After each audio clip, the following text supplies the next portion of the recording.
Coming to you from the International Broadcast Tower at the top of the Sky Palace, this is the Final Fantasy Randomizer 2019 Spring Tournament Brackets. First race of the brackets is today. That means we got a lot of changes we're going to talk about in just a moment here. But first of all, we have our race set up between Tarnin and dengwoo. Ready to go, first race of the bracket phase, and we're about to kick this off. I'm Cyclone. I'm joined by Q Ketsuki. How are you doing, Q? I'm doing great. I mean, this is the first tournament. We've got Tarnin, one of the master ducks, mother ducks in the group, against dengwoo, a former duck. So this is a battle of the ducks, quack, quack, quack, quack. And I'm happy to be here as a fellow duckling supporting both of these runners. Oh, sorry. So why don't you tell us about the changes in the seeds coming up on the bracket page?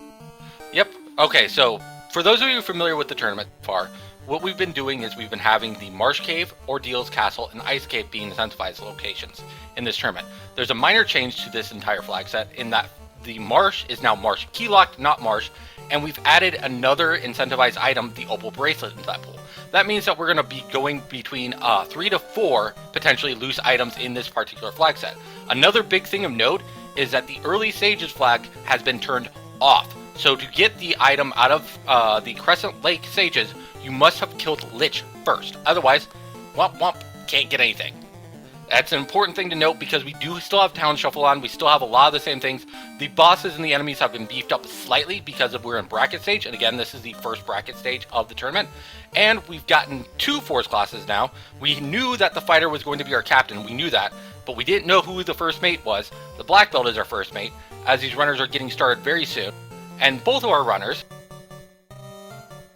have agreed to do a very specific comp. They knew that the fighter was forced in the captain slot. They knew the black mage was banned. They agreed to do a double captain, double first mate run. In this case, we got fighter, fighter, black belt, black belt. So magic is going to be in short supply. Oh my, this is going to be very, very interesting layout here. In fact, I wouldn't say necessarily in short supply. There's going to be none of it until they get a class change. So that's going to make things really challenging, especially when you can't use those really powerful early spells on Garland if they happen to show. Nope, I expect both of these runners to be taking at least a couple infights before they even try Garland, because you're going to need a weapon. They're going to need some armor. Those are going to be the early gold too. Normally you spend it on like spells, but now you don't have anything. Yeah, when there's no magic, it makes it a lot harder. But they do get the king item right away. It looks like that is something that is now turned on. I wasn't aware of that myself. They can now get the king item, which is the slab, before even beating Garland. Well, that's always an option, and it's actually a pretty smart move here because, again, with the Opal Bracelet, with the ribbon potentially in the pool right off the bat, you can definitely grab something early on and even potentially skip Garland with this particular putty comp, because Garland only blocks the princess. Yeah, the princess, who contains either a loot or something else that may or may not be important.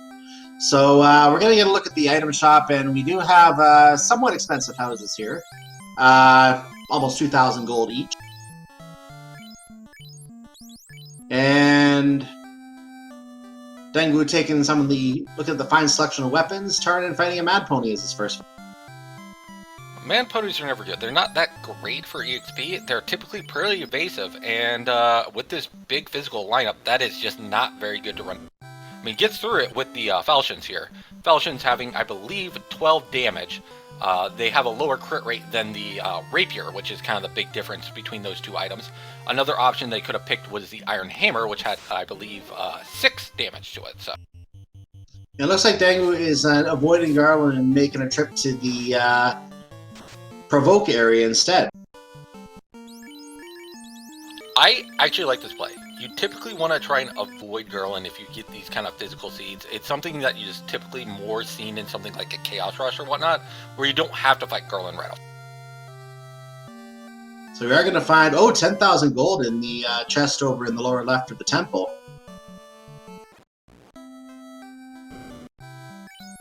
And I'm actually okay with the still trying to plan Garland here, because you do need to get the levels anyway. Yeah, there are better ways to get the levels later on, but you need some levels before you can really take any fights elsewhere anyway. So it makes sense to me to at least come check out the area, even if you don't fight Garland directly, at least see what's in here. It is definitely an issue. And the other thing is, again, with that early stages off, that means you can really only find Provoca at this point to get your free item from them. So even if Provoca is Crescent Lake, they can't get the Sage's item, which means that they're going to be forced to going left anyway. Exactly, and Punch takes the first death to Garland here, so we have 3 fighters still going. Judy is throwing punches at him and not working very well. Getting hits in, but very small hits on those. But Judy is missed on an attack. Garland is terminated, though. Tarnin does get the kill, and we're going to see what the princess had.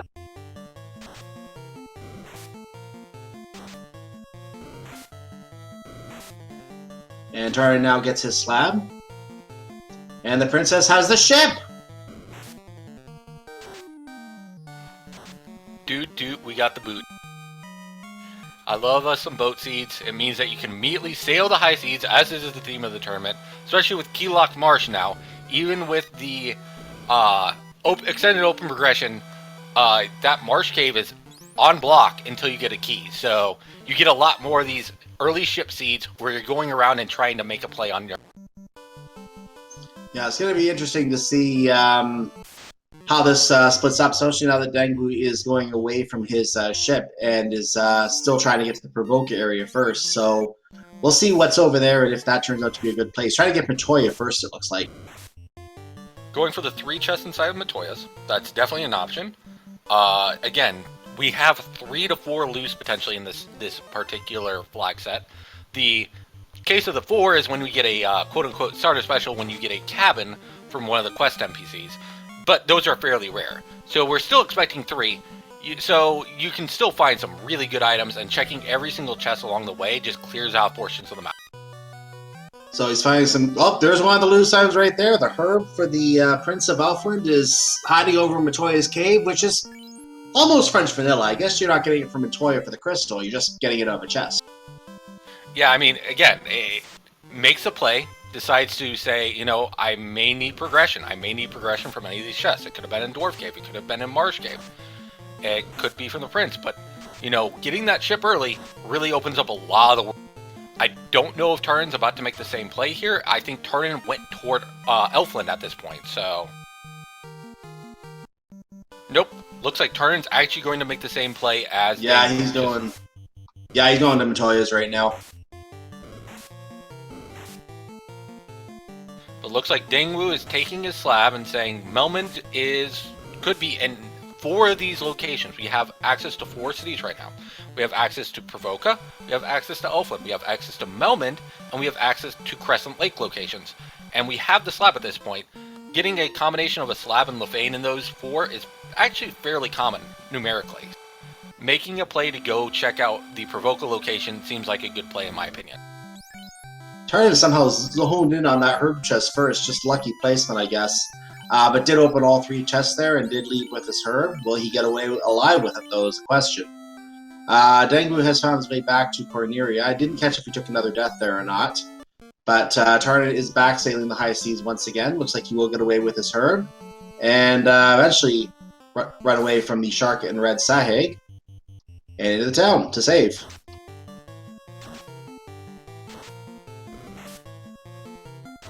Indeed, as we have an iguana fight on dengwoo. It's again just not the highest EXP yielding fight, and it looks like this iguana is pretty beefy today.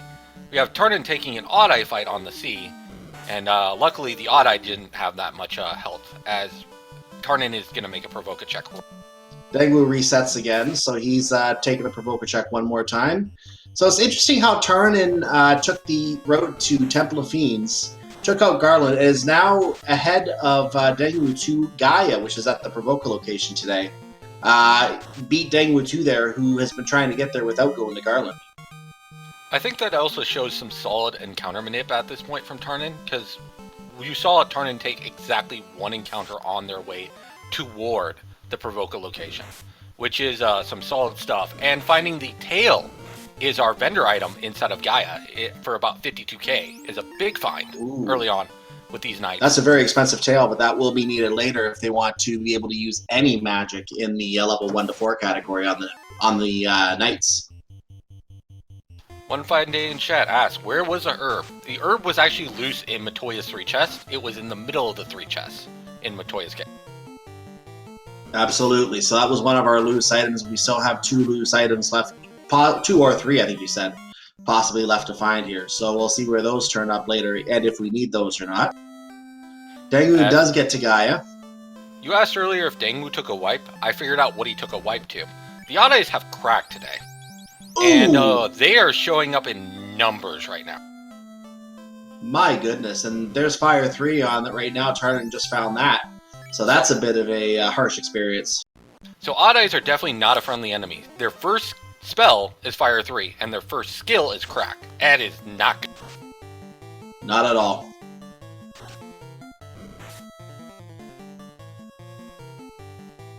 But the good news is both of our runners have herb at this point. I expect both of them to go make an Elfland and Elf Prince check at this point to try and find any sort of loose item that they can.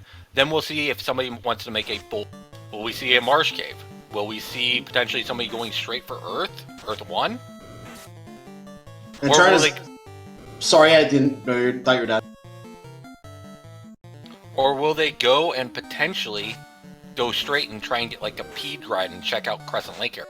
But we found that Lufane was an Elfland, and the herb leads us to the crystal. Well, isn't that ironic? I was going to say, except I accidentally interrupted you, and I apologize for that, that Tarnin was doing exactly what you were saying, checking the Elfland area and getting that information on Lupa being around the Elfland Castle, which is not going to serve him any good until he has the translated slab from Melman.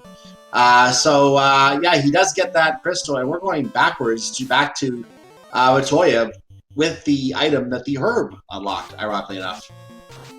So we had a forced double dip of Matoya's cave today. How does that feel? That's funny. Now, if that's a canoe, then we know it was a forced double dip, but if it's something like an opal bracelet, then we know it wasn't necessarily forced.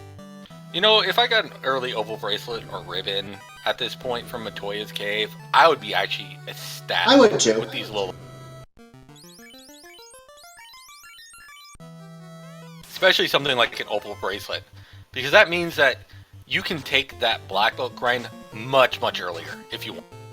So Dengwoo's about to get the... I don't want to necessarily... I kind of want to say good news from defeating Garland. He's going to find that he could have had a ship this whole time.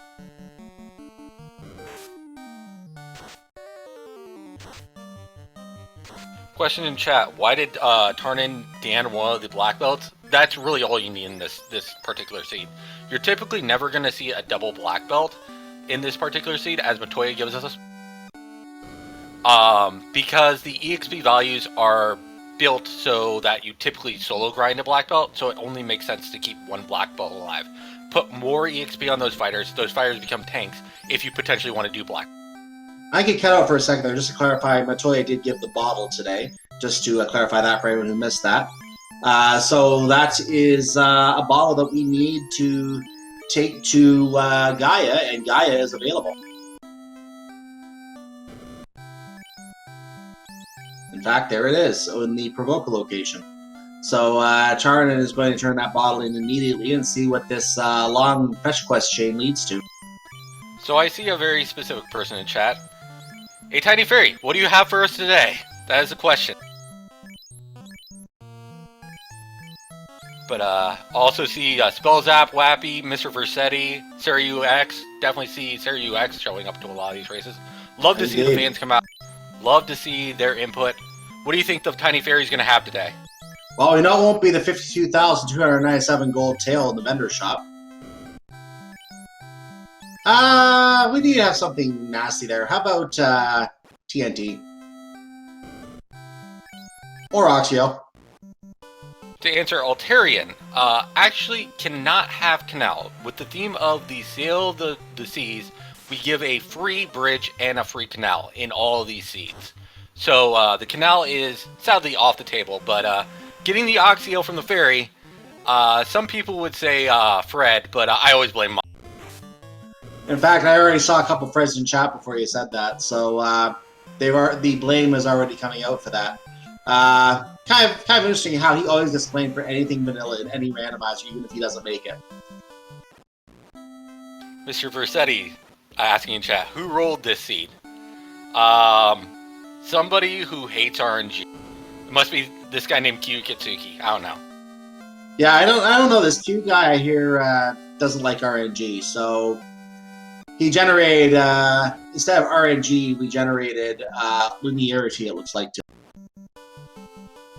I'm just surprised at this point. If it was truly a seed that I don't ever want to run, I'm surprised our runners haven't been forced into Marsh Cave yet. Well, they have the Oxeon. I don't think we have access to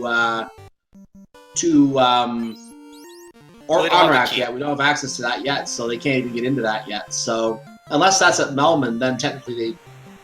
But then, yeah, they need to be able to get in there too. Well, at this point, what we're looking at is a case of we have 3 towns that are locked: the Onrak location, the Gaia location, and also the Lefane. We're looking for progression. We can find either Provoca, we can find Melman, because we already know where Lefane is, or we can find Onrak. Oh, this encounter, the Ogre and the Creeps, is unrunnable. I was trying to figure out why I was taking this fight, but not very often you see this one unrunnable. So this is one you don't want to run into. And there is Provoca, so we're going to have some pirates. Well, it's going to be slow pirate today, again, with no magic and no caster items. It's going to take a while. We're going to have to physically attack each and every one of these pirates. Yes, it won't be an easy job today. But do you know what flag is on? Unsafe pirates. Let's see if they've got something for us today. At this point, I don't see anything nasty.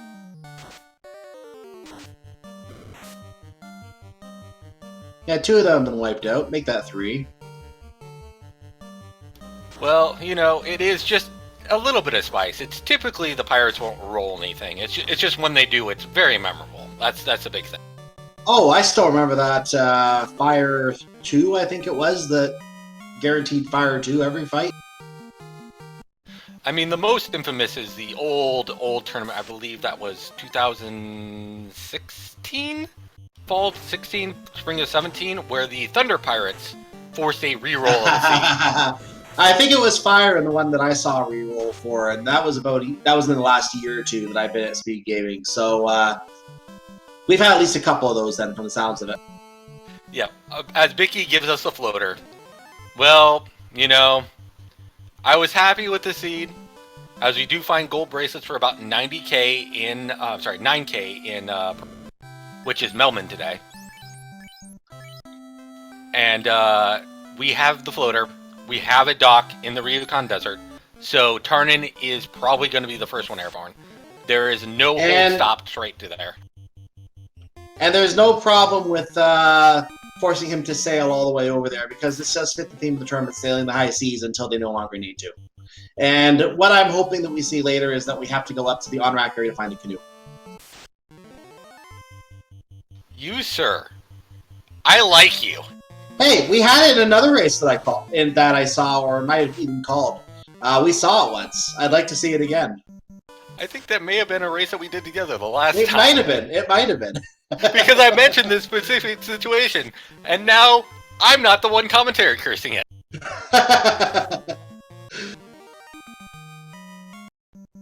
And for those of you wondering, it's because the Onrak area is only accessible in the extended open progression if you have both the airship and the canoe, because the vanilla game assumes that you're going to have the canoe by that point. Or if you're taking the dock, because of the extended open progression there also an open progression at the bottom of Onrak. So if we get a case where, you know, Onrak has the canoe, you have to sail back up there, which is really fun. Put quotes around fun.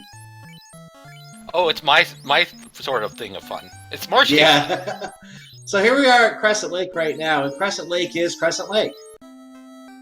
Well, there goes the whole canoe play, unfortunately. But he cannot get the Sages item, because, again, you have to beat Lich before you can get the Circle of Sages. Gaia, meanwhile, is Melman, so we're going to get to translate our slab. I was going to ask if Zozo Melman's on, but yeah, Zozo Melman is on. We just saw it.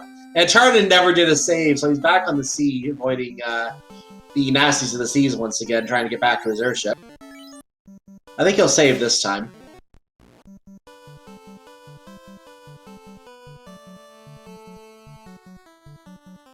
All I know is for Dang, this has just been a rough seed so far because of how rare the save items have been. You haven't been able to see these runners really use a lot of encounter manipulation Ooh. to speed this way through. We have Tarnin making the first check of our Sarda. And what does Sarda have? We have a ruby. Oh, that is kind of interesting. Hey, I left something in the chest over in the cave. Go feed the Titan and go get those items for me, please. You know what? I always like seeing Sarda have something trolly, and when you get an early airship, there's nothing more trolly than say, "Hey, here's the ruby you're looking for to get to me." Crunch, crunch, so sweet. Again, I like Tarnin's play here. There are 4 chests in here. We have 3 to 4 loose. We've already found one of them with the Herb and Matoya's chest. So. dengwoo did check the Dwarf Cave chest just now. Tarnin already checked those earlier, and Tarnin reset without keeping those items. Hooray! Best dwarf in the game. In fact, best NPC in the game, in my opinion. Yes, I agree. Having a bad C, talk to the Hooray Dwarf. It'll be better. Talk to the Hooray Dwarf. Everything will feel better. Meanwhile, the short sword is yet in that start to seem to have left behind, as well as a lot of gold. So Tarnin has now unfed the Titan and is no longer interested in those items. Oh, that is a huge find at level 2 magic, which Tarnin did not check right now. Dengwoo knows that Knight can learn life, so that makes the tail even more valuable at 52k. We will see Dang party change when he goes and gets it, but Tarnin finds the power gauntlet. It's so... That is a really good item.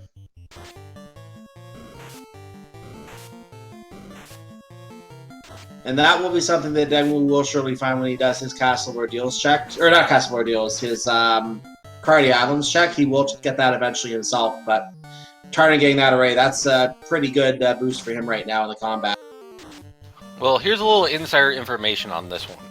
Deng is well known for his play to never go to Cardia until he has, which means with this black belt seed, he's probably not going to go to Cardia until after his grind. That is interesting. So he does get his floater right now, and I would say with the magic, he knows he probably has to if he wants to use the magic. So he might fool us here, and he might actually make that trip a little earlier than you expect in this case. We'll find out. If he does make that trip right now or early when he gets his tail, that means he's probably going to pass up on black belt strats and go with the double fighter for most of his stuff. It could be. We'll see what he decides to do. Yeah, there's another batch of gold for Tarnin, so he's getting closer to his tail. So the only white magic we've seen so far is Dang had just done a check and found out that level 2 contained life, and all level 2 magic is learnable by Red Mage, Red Wizard, and so life is on the table tonight for this party. I think we just saw both the Dragon Sword and Excalibur in neighboring chests in the Cardia Islands. Dragon Sword is okay. I mean, it's a good sword, but the Excal is definitely one of the ones you want to fight with double fighter setup. Oh man, that's great. It's a really good one to find for sure. And Dragon Sword not as good obviously as Excalibur, but just knowing that they were next to each other there, that's interesting placement to put them both right there.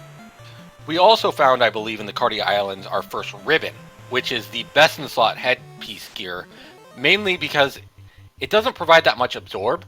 The max absorb for any helmet is 8 at the Opal Armor. It provides 1 absorb, but it provides resistant to all elements, which is by far the best thing you can ever. So if there's one lesson you learned from this game, if you want to resist everything, put a ribbon on your hair.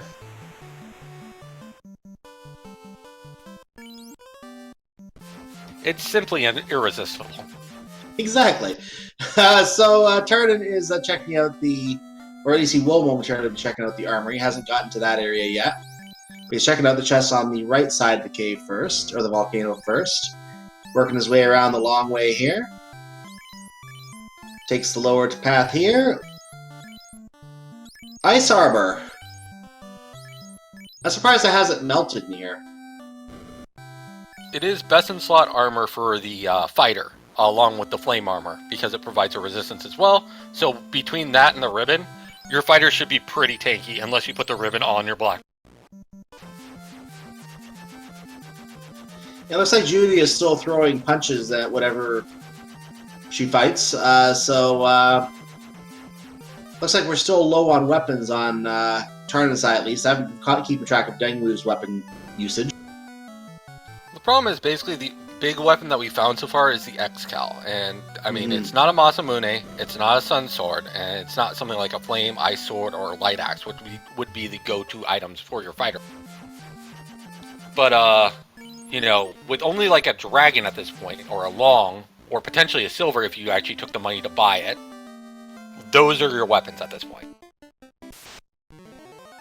So Tarnin is fully stunned. And so it looks like the Muck are in stun mode today. That's not pleasant.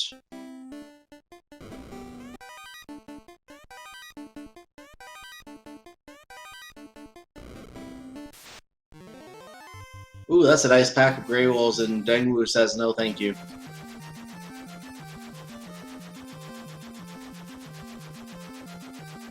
Oh, and back to being stunned. But Judy is awake and is able to throw punches again. The Muck keeps going after Tap, and Judy gets the kill.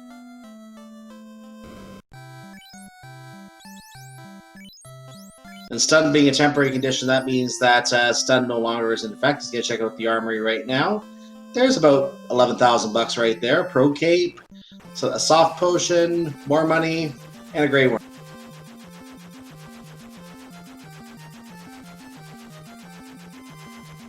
And it looks like we're going to need 2 cycles on the Grey Worm here. Hits for 69 damage, and Tap takes it out for 51, so there we go. Level 9, level 8 across his party right now. 2,500, 18,600 gold.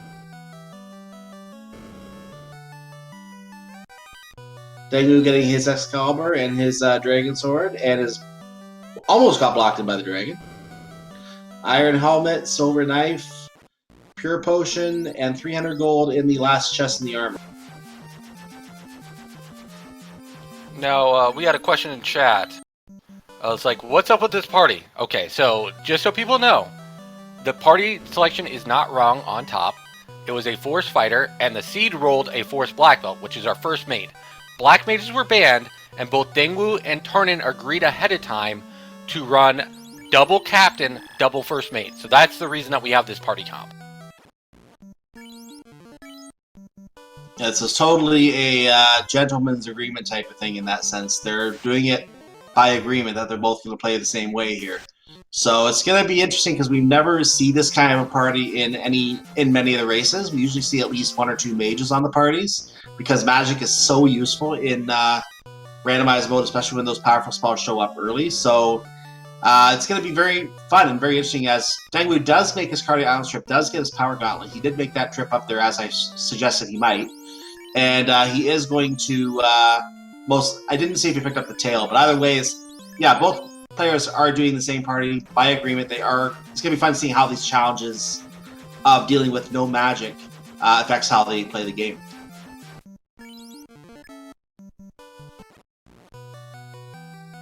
So yeah, dengwoo did get the tail. dengwoo did pick up his tail at this point because he's going to class change. He's actually going to probably say goodnight to both his black belts unless he really wants to leave one as a map. I forecast that this might... What the? Oh yeah, that's right. That was the other thing that I forgot to mention. Remember how people went to Melman and didn't translate their... The doctors are on vacation right now, Cyclone. So, dengwoo, making the change in play, decided I'm going to go check out Bahamut's castle and see, if the Elfland Prince, which the Elfland Prince had his doctor in his location, but Bahamut and Dr. Un decided to switch spots. I'm going to assume that is random on each seed as well, am I correct? Yes. Doctors on vacation is actually a seed you can check. Oh my goodness, that's funny. So the Elfland Prince Doctor, the Bahamut, and Dr. Un are shuffled. but I wanted to wait till you saw it because I knew that was coming for you. Well, I forecast he was going to make the Cardi Islands play, but now we know why. It was to translate the slab. We know that now. And dengwoo must have got the TNT somewhere. I didn't see Tarnin pick it up. Because dengwoo is heading down to turn it in right now. And he gets a chime for the tower. So after turning in to go to Bahamut's cave so that Dr. Un, who was hanging out with the dragons who learned Draconic, which was on the slide, he decided to describe us the ways to make TNT so that way we could go to Narek the Dwarf, and then Narek the Dwarf, giving us the TNT, decided to give us the 1812 Symphony so that way we could use cannons and bells. You know what I just realized? I saw that dragon on the screen earlier. It didn't click into me what was going on.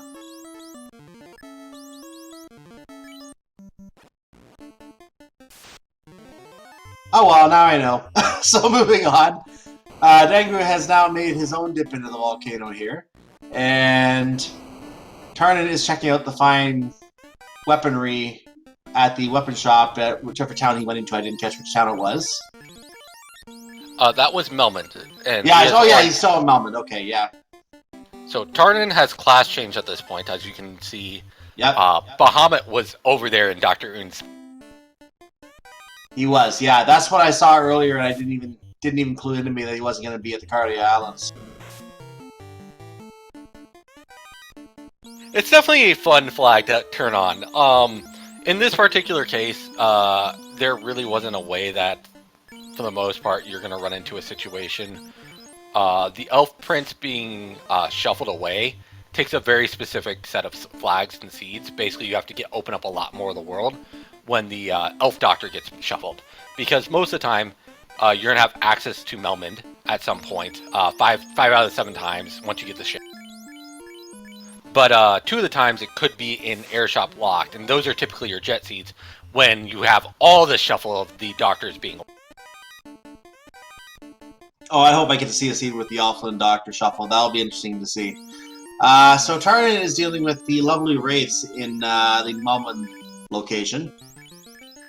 So a little bit of a preview of our ice cave, assuming we end up there later, which we probably will because there's at least the good possibility of 1 or 2 items in there that we might need. So Tarnin clears out the wraiths here and continues alongwards back to the path and to the inn. Running a 3-party setup right now, doesn't revive the 4th member. There's our ship.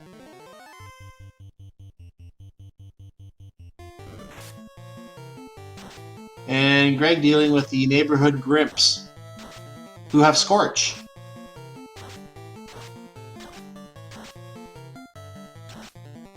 And Lupa, go blow stuff up.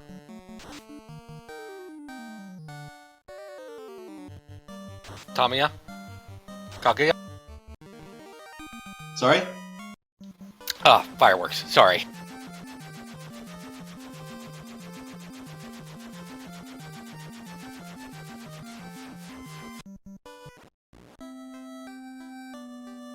But I think Narek is the best manufacturer of fireworks. After all, he always gives us something great.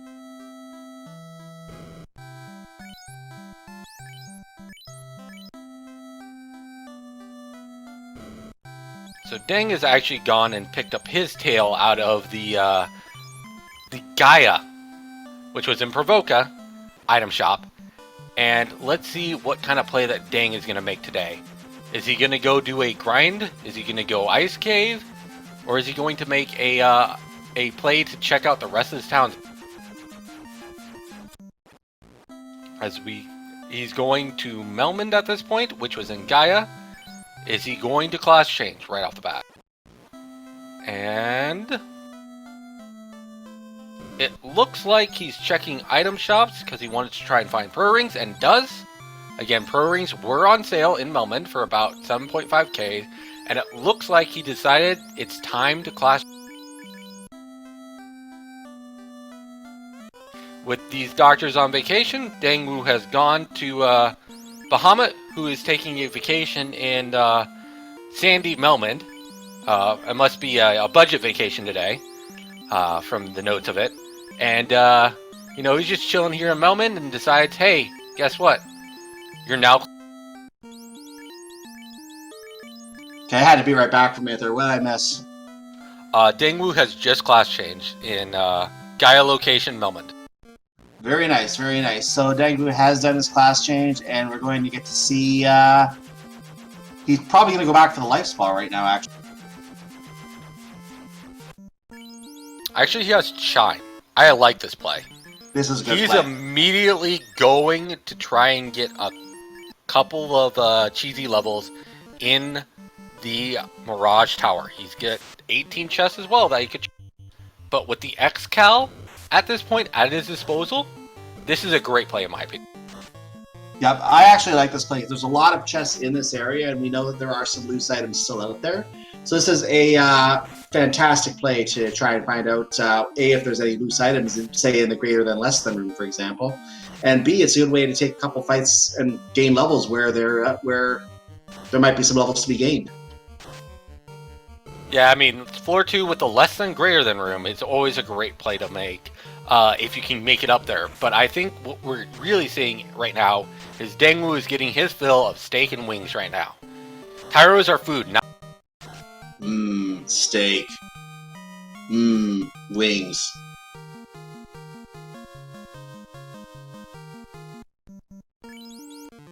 And Dengwoo getting a lot of levels off of that fight. He was still down around level 4 or level 5, and he just bumped himself up to level 7 off that fight.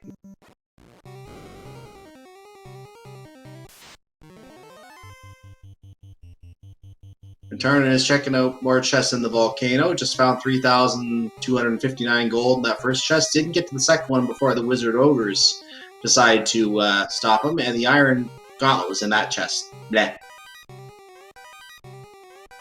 So, floor 1 of Mirage is kind of a bust. The only thing that you found was a prayer ring, unfortunately. And it looks like Nightmares and Badmen are the first 2 encounters inside a Mirage Tower on floor 1, so... 3 encounters. Hey, this sounds like a seed eye roll. We found a flame sword, by the way.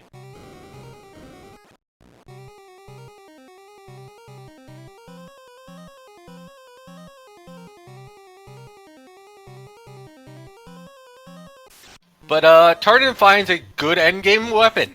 Tarnin finds the Vorpal sword at this point. So Ooh. With both an X-Cal and a Vorpal, you got some great end-tier weaponry for both your knights already. Yeah, that is a good pair of swords to have. That will definitely help when we get down to the Chaos fight later, especially if he tries to be tanky, which he very well could be on these enhanced HP. So Tarnin is continuing through the volcano right now, and of course checks the empty treasure chest. Bane sword. But he also found a black shirt, which is our first caster item at this point. So Tarnin finding magic, black magic, with this no black magic party comp.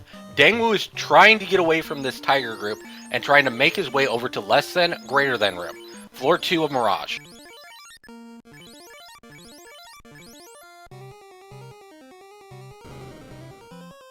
And in this chest, he's finding more money. And we're on the Agma grind, possibly. Is he going to choose to do that?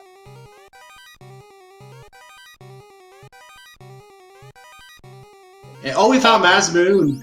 Oh, man. Masamune inside of less than, greater than room on Mirage 2 makes the play there. That is a huge find at this point. With both the X-Cal and the Masamune, you are set for endgame weaponry. Yeah, Vorpal would be nice to throw on the other fighter if you potentially like it for boss fights and whatnot. But being completely frank here, you got the 2 top damage items for base damage at this point. Yeah, I think Dengwoo is all set at this point, because I know he did pick up that X-Cal as well. Both runners have that. So he is definitely all set, and if Tarnin eventually checks a greater than less than room, he'll be happy to find that as well. I think he'll still be happy with what he has, but he'll be happy with that.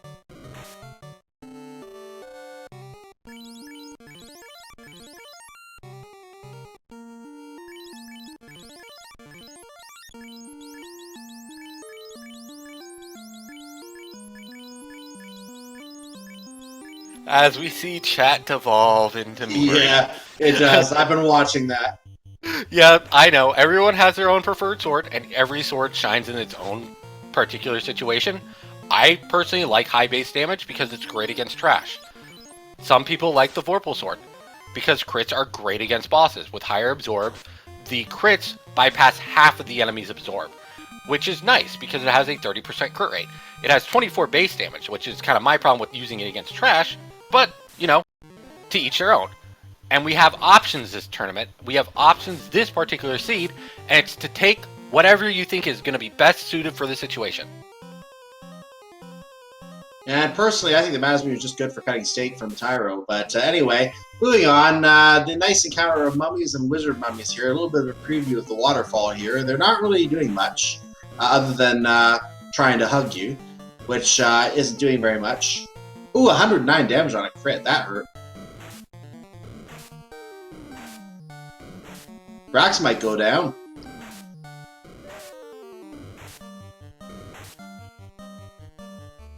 Nope, got away. And Tarnin is now doing the two-fighter route here. No black belts are alive on his side, or ninjas. As we have Tarnin be our first runner to pull a Fiend. Tarnin is going in with 2 party members against the Fiend of Fire, Carrie. And this is going to be interesting. Like we said, the lack of magic is going to make the strategy very unique here. And Carrie is hitting hard. Well, with a Vorpal and an Excal with a Power Bonk, I think this fight's going to just go just fine, personally. You have plenty of options, you got plenty of buff, and you've got a decently armored fighter at this point tanking it up. So he just has to beat his way through. Oh, that won't help. Carrie has hold. But nonetheless, Fight does get the final kill. Shot in and termination. Seeing one fine day in chat, I also kind of agree with this play. With all these swords and the early class change, I could definitely see just running double knight, especially with double life at 2, makes the knight safe, put as much levels as you can into those, and just try and force as many levels to try and beat your opponent. Get as many levels as you can on them. And one of the black belt characters does come back to life on Tarnin's side, so he is running a 3-man party again. Comment in chat that white shirt would be a fantastic find. Someone, not just that, either shirt I guess would be good, but the white shirt for the evade power, yes. I thought I saw them pick that up earlier. Did they not pick that up? Black shirt was in Volcano. It was on the Agamo floor B5. So Tarnin has a black shirt. Dengwoo does not, but Dengwoo has a Masamune. Tarnin does not. Right, because the Masamune was up in the Mirage Tower, so that's where that is.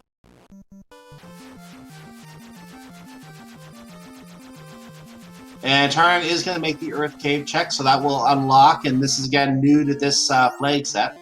It's going beating our speed bump in here is going to run out the bigger speed bump in here is going to allow us to get the Crescent Lake item, which they're going to potentially need here. So it gives a little incentive to get to Earth Cave quicker than you might otherwise. You can't just put it off to last anymore. But this is just going to be a tactical check first floor of Earth here, because Tarnin does not have the rod. And to go down to second floor is typically not advised because it takes a... Rod could be on the first floor. Rod could be in the third floor in the never enjoyable chest.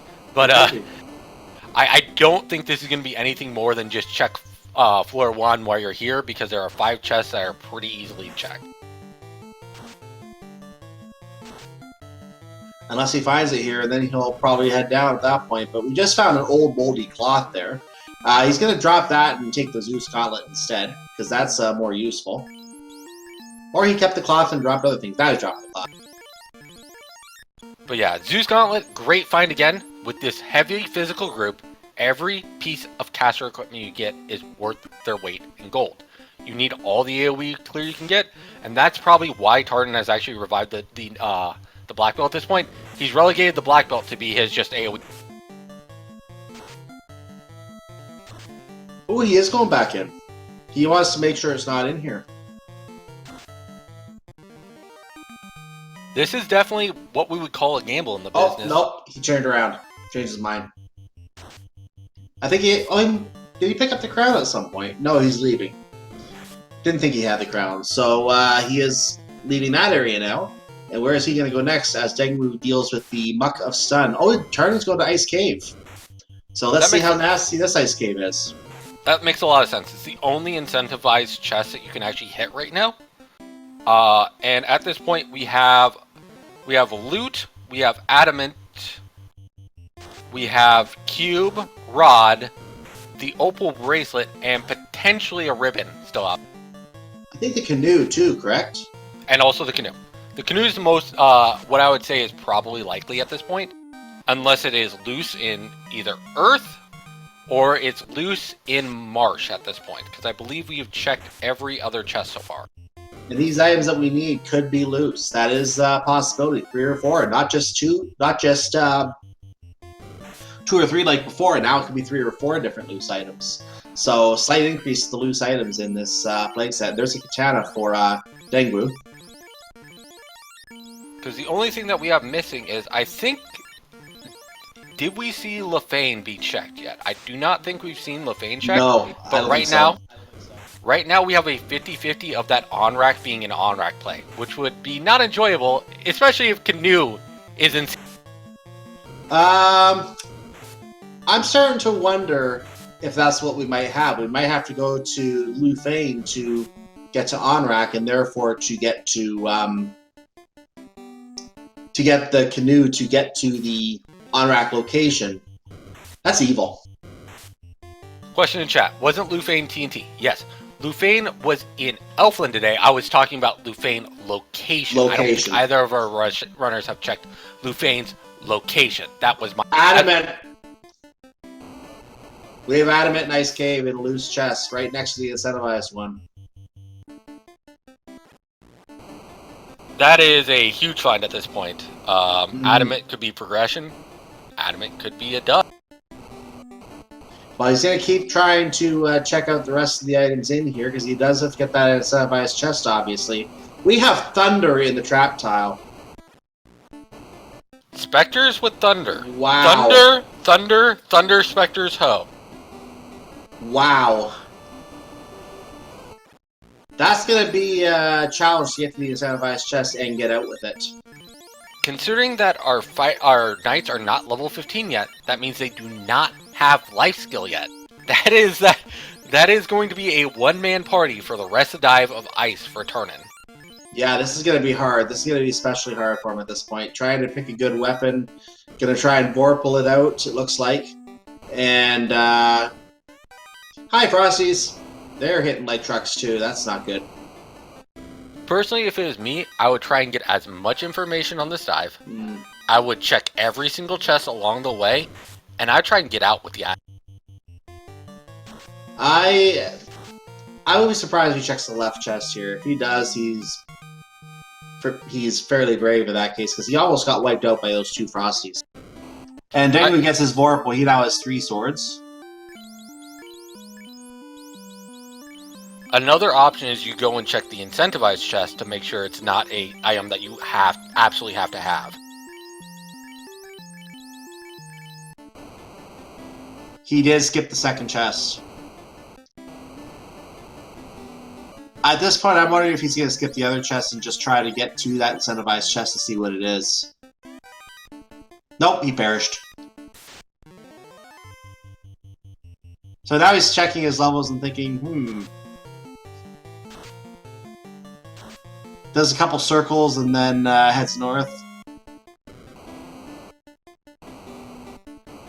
And he's looking at the Lefane location. We might get to see if this, whether this is on rack or what else are we missing? Have we seen Elfland yet?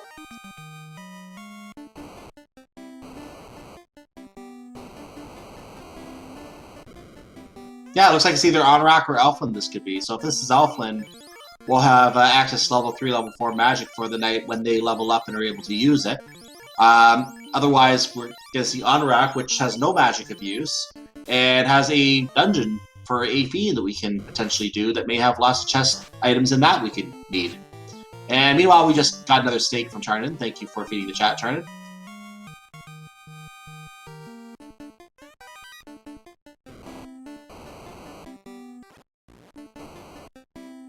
So Tarnin might be trying to keep the three... well, never mind. Tap fell.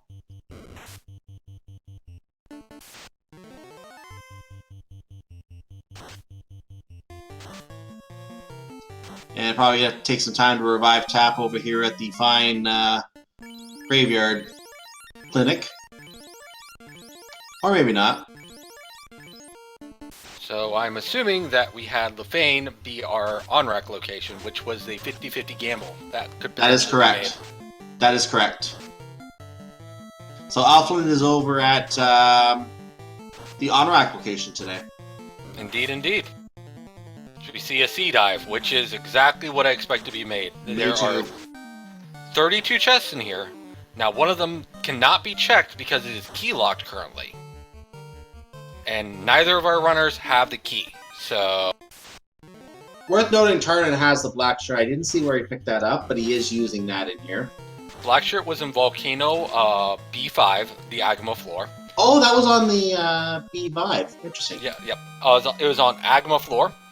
B6 is the Red Dragon and Carry floor. And between that and the Zeus Gauntlet that he has, I feel pretty safe, which was found in Earth B1. So the two cacher items here, really, really great for clearing. Yeah, that black shirt will do some good work there as he goes through here. Meanwhile, dengwoo is coming up on his carry fight. And he has three sword-wielding characters who I don't think are going to have any issues with that fight.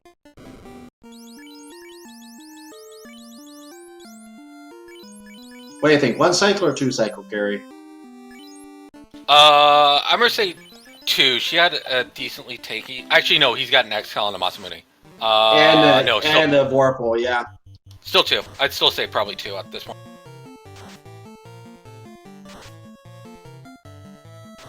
Yeah, looking like two. Or more. She was decently tanky at this point. I believe it took Tarnin like 3 or 4 turns. I think it took 3, yeah. He also tried using the Bane Sword at one point, and that gave up a hit on cycle. So yeah, 2 cycle, dengwoo gets his Fire Orb lit. We are now tied at 1 orb apiece. Tarnin is already in the on-rack location. dengwoo is apparently processing data. As to answer chat, yes, we did see Confuse strats here.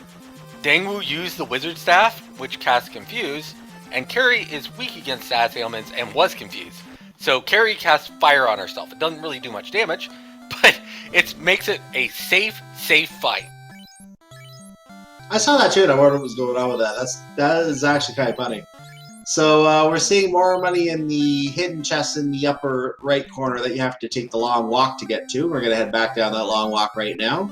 And the rest of the chests are out here in the open rooms, so let's see what's in here. Opal Gauntlet.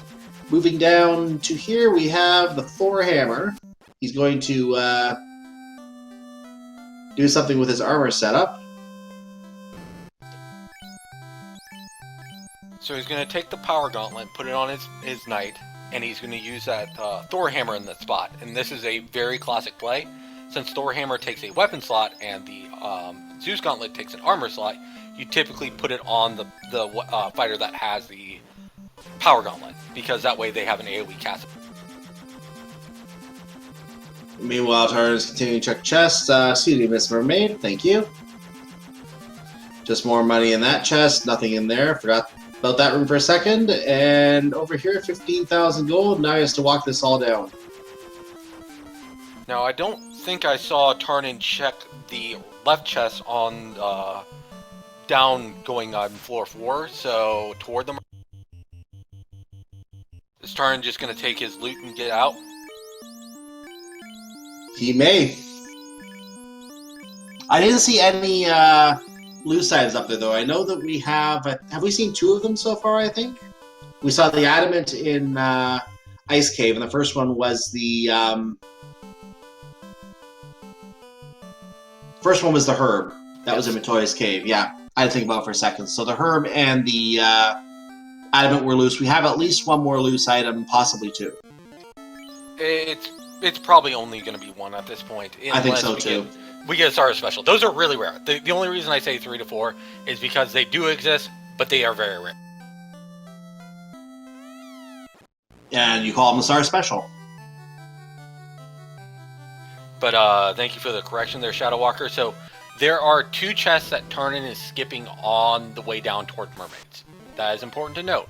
One is the top left chest, which takes a lot of time to get to and could be very potential. The other one is TFC, also known as Chest 5, also known as the Keylock chest in Sea Shrine.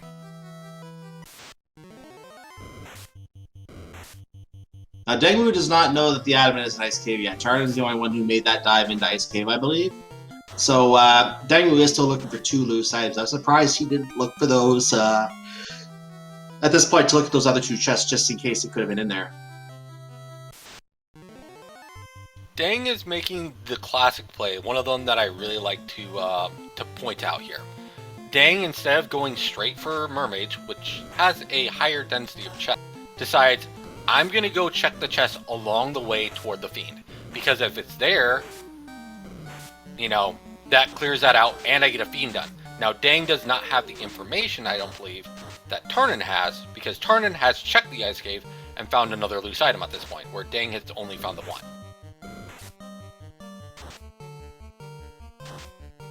So Tarnin does walk his loot out. He does save his game at the inn, since he can't use a tent outside that area because he's in a town. So he saves his game. He heads back in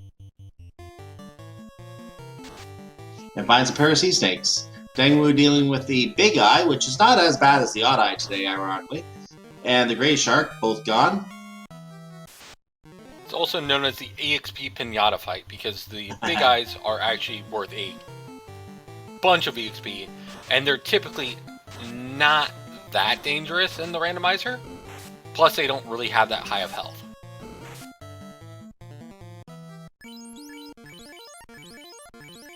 They can roll high, it's just their base health is much lower. That's true. So Dengwoo is going through to the basement. He's not checking the mermaid for it. Now, he obviously has no way to know that this is the right play, but he's going to probably head up there and check it later anyway. So, he'll eventually do that. Right now, Tarnin is following behind Dengwoo and heading down towards the basement, the lair of the Kraken.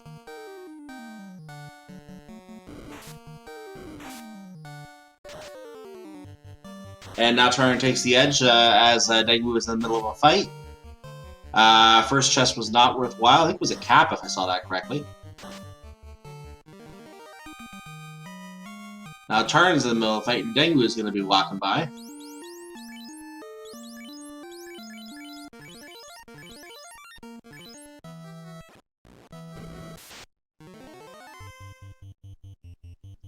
And just some money in that last chest there. So now we're going to check out the second floor, which is our last floor with treasures on it. Oh, there's our 5 gold chests.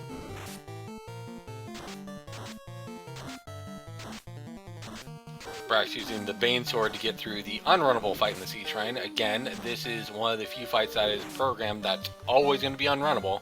The Wiz the Hag, Red Hag fight, because it is the coin, basically the other side of the coin of a boss fight. I believe it is pirates, if I remember right.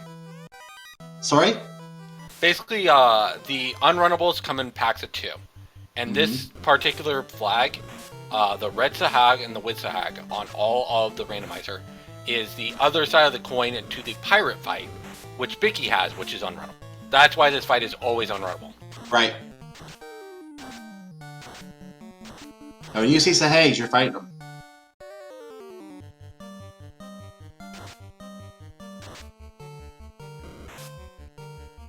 But Tarnin finding the white shirt in the bottom of floor 4.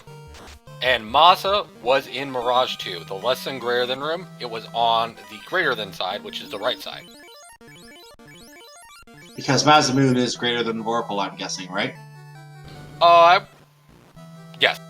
Okay, we'll work. I'm not even going to try on this one. Yes. I'm not going to try either. Yeah, just the logic I get out of that. Anyway, both runners still working through the tower here. Both are in fights right now. Tarnin takes out some Wizard Sahags.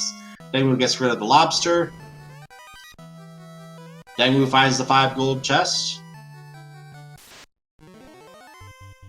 We are still looking for a loose item at this point, so... Dengwoo's looking for 2 because he doesn't know the adamants in the ice cave, but Tarnin is still looking for 1 loose item. That is indeed accurate.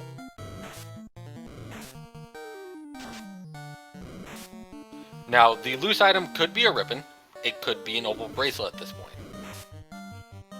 But everything else that could be potentially loose is required to finish this. The cube, the loot, and the rock. We've already found the adamant. That was loose in ice. It was in the mage's chest. But that could also lead to an item as well. It could. That, for all we know, that could be our rod. And we know the Crescent Lake, therefore, if we can't get to the bottom of Earth Cave because that rod is locked behind, say, the adamant, we know that Crescent Lake, whatever that need is, that could be our cube for all we know. So you might not be able to get to the top of Sky Palace for quite a long time. Question in chat, what else needs to be checked at this point? Well, the list of things that need to be checked. Earth 2 and below, Earth 1 has been checked by Tarnin. Tarnin has checked some of Ice Cave. We have not checked Six Factor Room, which is the Frostwolf room in Ice Cave. We have not checked all the rest of the chests in Ice Cave at that point. We have not checked Castle Ordeals because we do not have the canoe yet either. And we have not checked Waterfall for the same reason.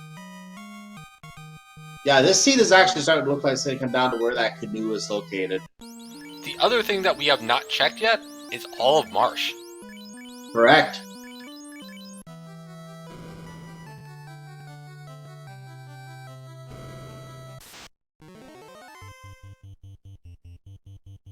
So Tarnin putting that black shirt to good use against the water. And Zap takes a knee on Dengwoo's side to some poison. And black shirt caused some damage. Bane is sending the occasional character to some poison smoke. Question in chat, who's in the lead? Tarnin's about to pull Kraken 1 at this point. Tarnin has an information lead. That means a little bit in this point, but they're pretty close at this point. Tarnin has also cleared. In terms of progression, they are pretty close. The information lead can have a role if Tarnin finds another loose item, for example. He may stop checking some of the chests. But other than that, it's the same progression. They're Tarnin taking the second team fight right now, however. We'll put him in an orb when he finishes this fight. So release the Kraken! Goes with a Bane sword, double fight, and then a white shirt. Do we get Bane? No. Evasion comes out, as we're going to probably get another Bane swing white shirt coming out. There's the white shirt, and swing for 106, Bane sword, ineffective, white shirt, obviously going to make it easier to dodge. Kraken hits for 482, and punch got punched. So there goes your Bane sword cast, that's gone. Gonna have to do this fight the normal way. Kraken is hit for another 167, 158 on tap. Kraken dies to an 84 hit, and that is 2 orbs for Tarnin.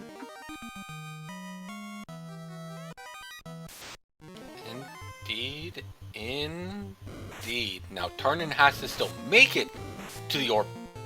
That is an important thing to note, as you can still get ambushed and lose everything. You can.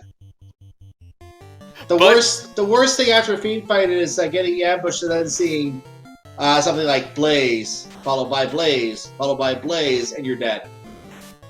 Question in chat, Piercing Mountain. This is game 1 of a 3-game series between dengwoo and Tarnin. All the bracket stage is best of 3. So this is the very first game out of all the brackets. There have been some minor changes to the game since the Swiss. The things to note are Key-Locked Marsh has replaced Marsh. You cannot get early Sages, which means you have to clear Lich before you can get the item out of Crescent Lake. There is a captain that you know per week, and there's a first mate that you don't know until the time of the race, that are forced. Black Mage is banned this week, and there are, in addition to your standard ribbon and your quest NPC items, there is also the Opal Bracelet, which means you have 3 to 4 loose instead of 2 to 3 loose. Also, the doctors are on vacation, which is always a fun flag. Yeah, that threw me for a loop. I didn't know that was on myself, so that threw me for a loop too. So Dengwoo is now approaching the Kraken. He took a little more time to get through the volcano, or not the volcano, the lower floor here.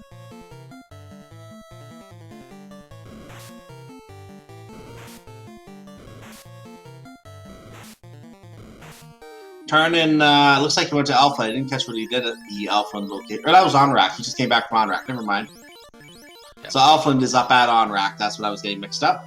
And we're now in Crescent Lake, and we're still not able to pick up the Crescent Lake Old Man item. No, we can't party with Edgeworth and me and everyone else from the 1 and 4 and 0 and 5 bracket group that are partying up there. Our party's going to come later. We have to wait until after we get the dry cleaning from the earthquake. I actually wonder what if the guy says the normal text before without giving you the item. What does he actually say? Something about you have not completed the Earth Cave Lich, if I remember right. I have to go back. It is very common to have the early stages on. That it's been about 4 months since I ran one without it. Also, okay, side is vanilla then. Interesting. So Tarnin is going to make another dive of the Earth Cave then, and deal with these very weak sorcerers. They are generally a very weak enemy. They normally in the vanilla game they are very dangerous, which is why they don't have a lot of hit points. If you can manage to avoid getting death touched by them, they die easily. Like they're paper.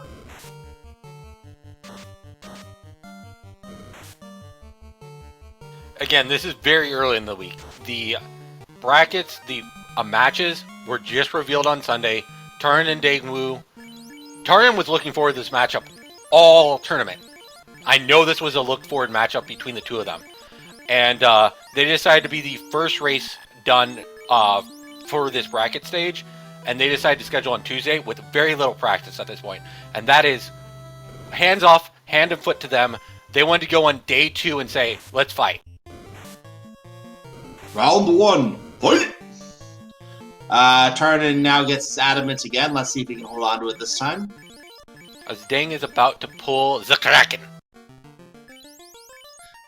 Someone has Gaze in the trap tile. I missed who it was. So Gaze and Thunder in the trap tile. Looks like we're going to probably get a fight, white shirt, and a power gauntlet from Deng. As Kraken smacks that first knight for almost 200 damage. White shirt comes through a little bit late, so he has 40 evade at this point on all of his characters. Again, that first knight is just a tank knight. The power gauntlet is going to do the work with the Masamune. More white shirts. Again, just getting some bad turn order. Kraken is getting the whack off before the evasion comes. Tarnin went... sorry, I didn't mean to interrupt. Tarnin went down to 1 man again on the trap tile, but he used his new life ability to get his powers, get his party back, and now he's going to continue through. Dengwoo's still working on the fight there, using the white shirt for his immunity. And, oh, nice 518 hit for termination.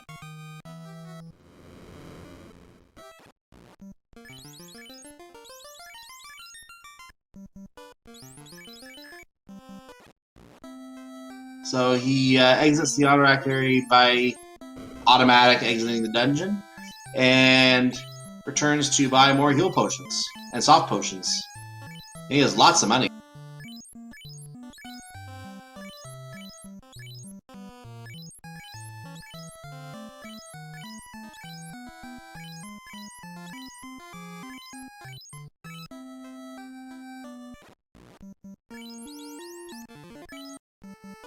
Thor get a quick save there through one of his wonderful housing pieces. Trying to find at least a cabin and some other items in those chests in there. Dengwoo's back in the sea shrine. He's going to check the mermaid floor.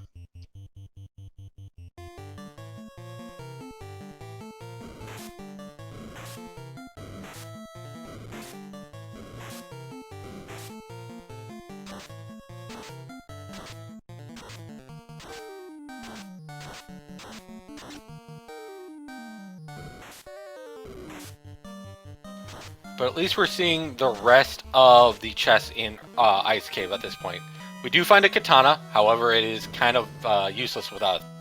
Again, something that's in the alpha flags is a thief potential fix. I am super excited for it because it's the class that doesn't give any love, in my opinion. Indeed. That's our second katana, so both katanas have been located. I think there's only 2 in the pool.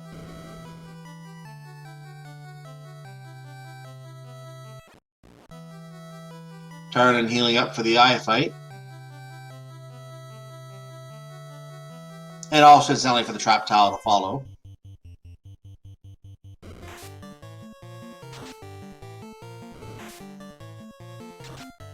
And that was a quick eye fight. We found the key. Oh goodness. Personally, out of all the items that I could find there, that is definitely the one I did not want to find. No. That's a lot of running around now.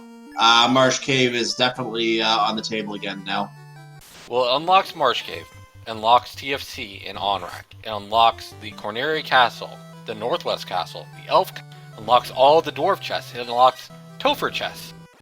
It unlocks a lot of chests that could just have something loose in it in a very bad spot.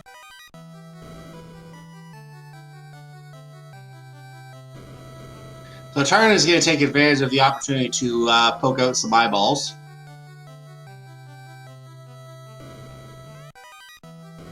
Oh, I got an ambush this time, but didn't do anything with it, and just falls easily again.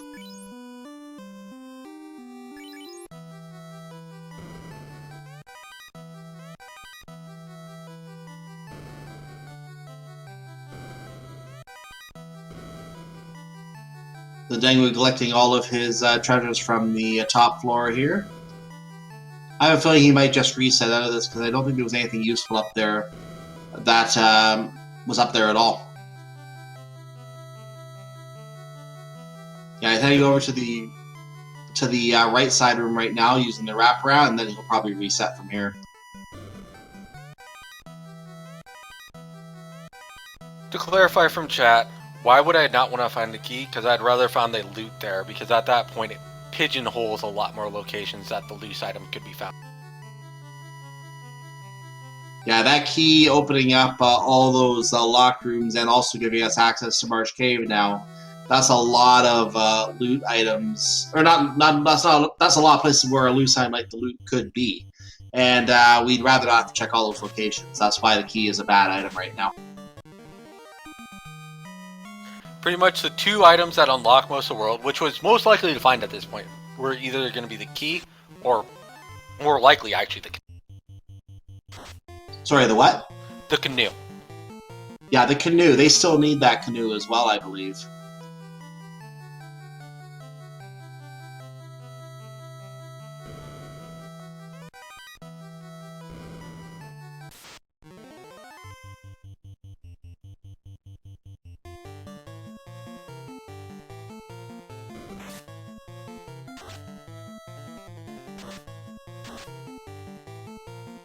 So, Tarnin going through Trap Tower round 2, another bout of thunder, but having gouged out a few eyes, I think he's going to be feeling a little better about this one. And yes, he can use 1 life charge if he needs to right here. There it is. He's going to get Punch back up. He's also going to bring Judy back up. So, 4-man party once again.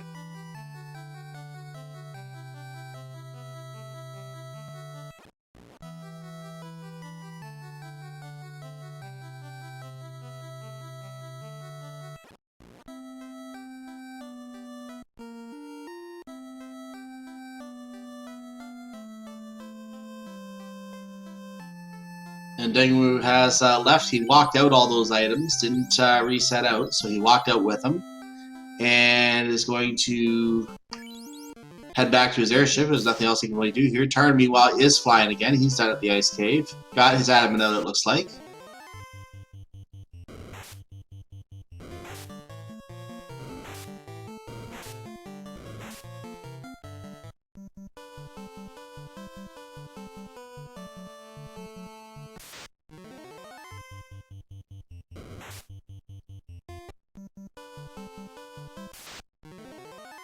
Oh, we have another Tyro sighting. It looks like he is going to give us some more steak. Steak. a little bit of tartar today because we were not even heating it up at all. And I wouldn't get turbot with a side of sandworms. That's a little unsavory. Well, they're not bad. Again, with the high physical damage that this party wields, as long as they don't roll a lot of health, they're worth a decent chunk of EXP. Not what I was going for, but anyway, we're going to get the first look at the key chest here in the Corneria Treasury. We have a Pro Cape back there, otherwise not much yet. Still not much else. Wooden helmet, yeah, Mage Staff. Eh. Pro Cape is good.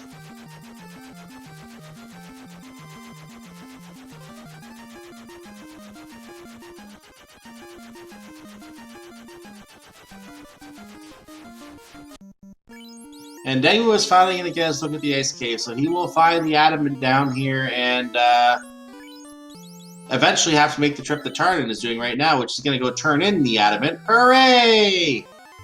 Best dwarf. Great dwarf. Best dwarf. There's the loot! Tarnin getting the fattest loot in the game. And so that turns in the adamant. Now he's going to take the TNT. Oh, no, not the TNT. He might already have the TNT again.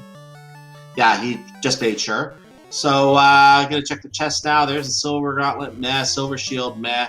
Dragon armor, well, good earlier. Pro ring, gold bracelet. If he doesn't go back and pick up that dragon armor, I'm going to be upset. Yeah, I hope he picks that up. Yeah, he picked it up. And the pro ring. And the gold bracelet.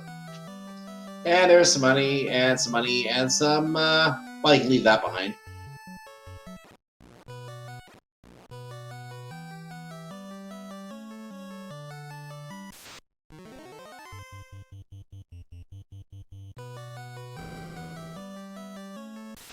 Dengwoo going up to the mage's chest, which we know is the adamant at this point. So Dengwoo is picking up his adamant at this point and going to try and clear out Ice Cave.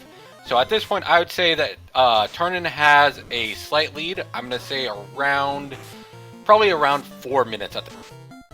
Yeah, I was going to say about 3 to 5 minutes myself. So yeah, we're around the same range that we think he's leading there. Of course, we won't know for sure until the runners do get all 4 of the orbs lit and get to Temple Feed Revisit. Then we can say for sure who really is ahead in the race. Until then, it's just speculation.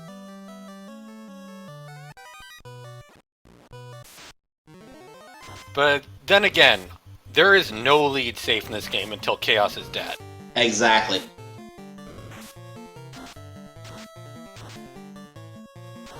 And Dengwoo is getting his taste of the trap tile. But Tarnin making the exact play that I would make in this particular situation. You have the key unlocked. Go get all of the easier checks that the key unlocks. That means check your Dwarf Cave. That means check Northwest Castle. That means check Corneria Castle. You may want to go up and check up Topher Key Lock. And then go back and do Marsh Cave.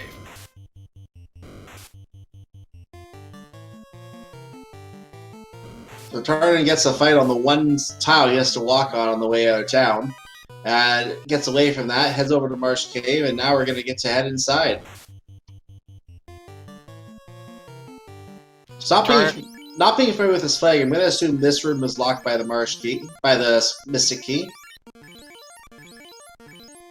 I'm sorry? You said something about that you need the key or something for Marsh Cave?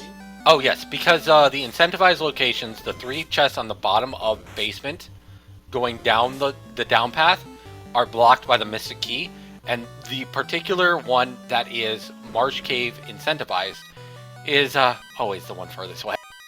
Also, the crown chest is actually locked off, and it's interesting. No. The crown chest is actually Marsh normal. That's the incentivized location if you have the Marsh flag normally. Right. So in this case, the incentivized location is in the key lock chests, which are on the bottom. Oh, okay, I see. So it's been moved. Good. Okay, I'm not familiar with that flag, so that's good. They're actually 2 individual flags. The Marsh Cave normal is the crown chest. The Marsh Life key lock chest is in the bottom right. If I remember. Very nice. So we're gonna get to see that. We're going to see that right here with the wizards on this chest right now, and it just has 121 gold. So there it is. I'm learning too, everyone.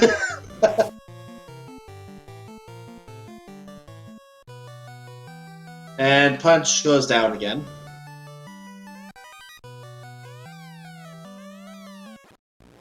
So 1248 gold in the first key lock chest.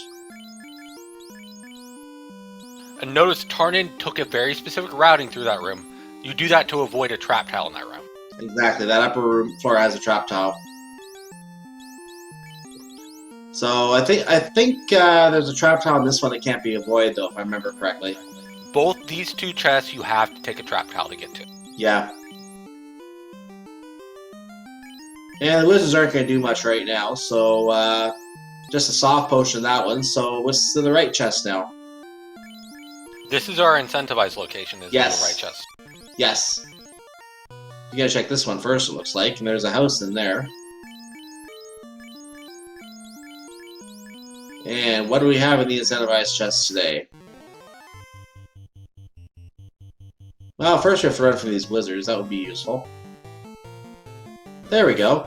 And it's a cube!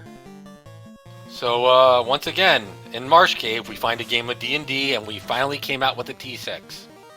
So our D6 for our monks today, that's going to be rolling. Meanwhile, dengwoo getting his key and realizing the bad news.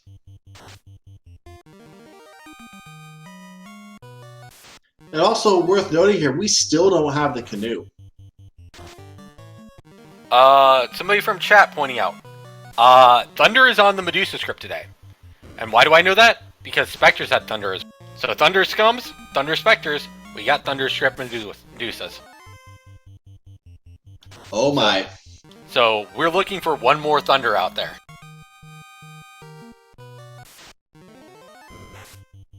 So, I feel like our Temple of Fiends Revisited electrocuted.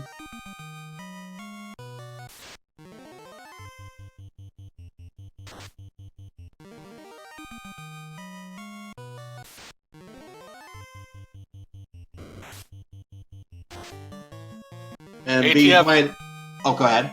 ATF putting out a valuable point. Rod could be an Earth. Yeah, it really could. I was going to point out the same thing just as you were. The Tarnin did check out the first floor of Earth, but did not check out the second or third floors, which, as you said, is a normal play. You don't want to go all the way in just to end up getting nothing. But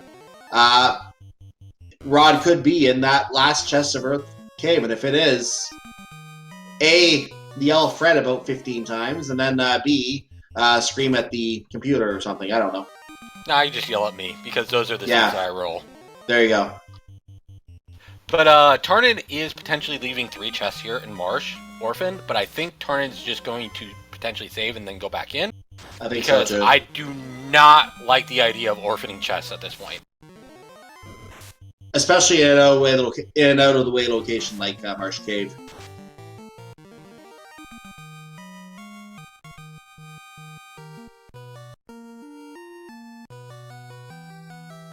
If Tarnin takes this is a calculated gamble, I will call it. And hopefully that pays off. But, you know, whenever you orphan chests, I always get nervous. Yeah, orphan chests are just a bad thing. It's not something you like to take a chance with. So he is orphaning the chest, though. And flying over the castle, we can't turn in that crown yet, I don't think. So we don't have the crown yet, if I'm not mistaken. So that's correct. Out of the question.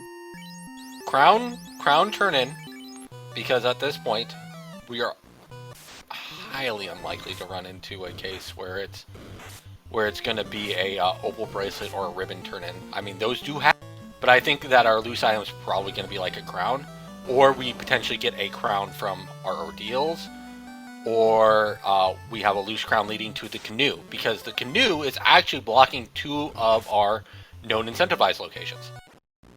Tarnin is going with chest density here over the orphaning, over the idea of leaving things unorphaned. He's going with chest density. He's going straight to Mirage Tower, and now that he has his cube, I think he can go all the way to Time Out if he wants to. So he's going to try and get all of Sky Tower taken out too while he's here.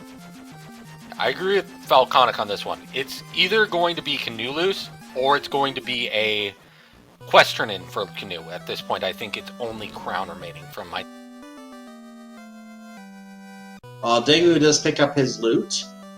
He did not stop to visit Hooray Dwarf, so no hooray for him, I don't think. It's just because that locks off too many locations, and I really doubt it's going to be a case like that. Those things are beyond rare, where they have these kind of things that self-lock themselves, and that's typically like when Bahamut self-locks itself, but we don't have that in this kind of flag set. Mm-hmm.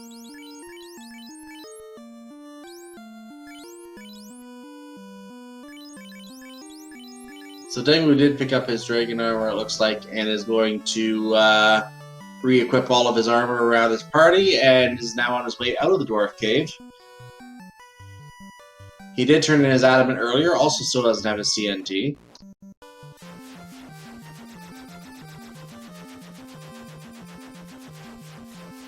And heads over to check the key lock chests in here, which I think we've already seen these ones on Tarnin's side. Yeah, if I remember right, I think one of them was a white shirt. I think it was the left one. No, that was a heal potion. Okay, it was the Aegis shield that was in here. It's one of the two armor items, so. Wasn't white shirt in Sea Shrine?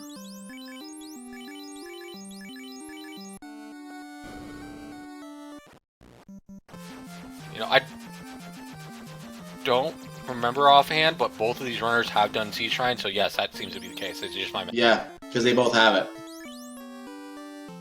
It was a place where they both have done already. That we know for sure. So let's see what we get as started is continuing with the mummies and the cockatrices right now. Dengwoo exits Marsh Cave. I think he also left the chest orphan.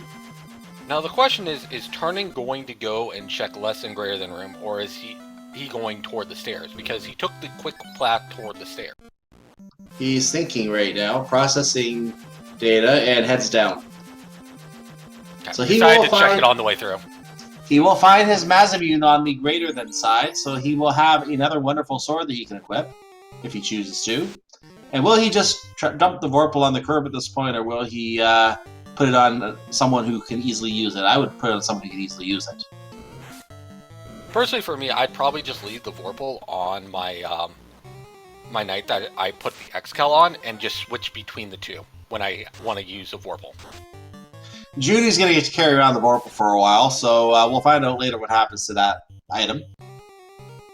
I mean, another potential option that you have is you run a Vorpal on one night, you run the Excal on one night, and then you run the Masamune on one of your masters, and that way you have the most amount of physical power off. Yeah, but Tarnin gave the Excal and the Mazamune to both of his knights, so the Vorpal is going unused on Judy's hands right now. As Tarnin heads up to the Blue Dragon fight here in the room leading to the Sky Palace, Krimek comes out from the bone.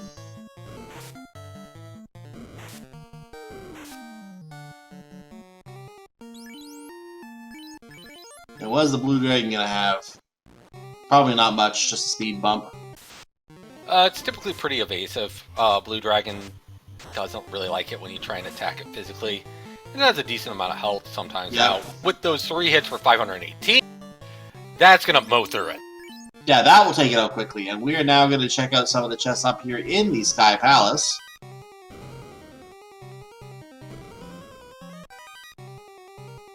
As we have Blue Dragon in chat saying, "Stop killing me, SiriUX." I appreciate that. Yeah, I saw that too.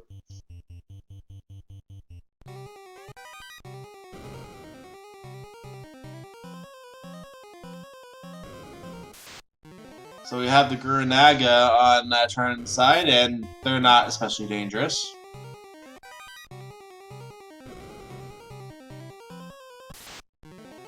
Ah, more eyes. You'll always take an eye fight.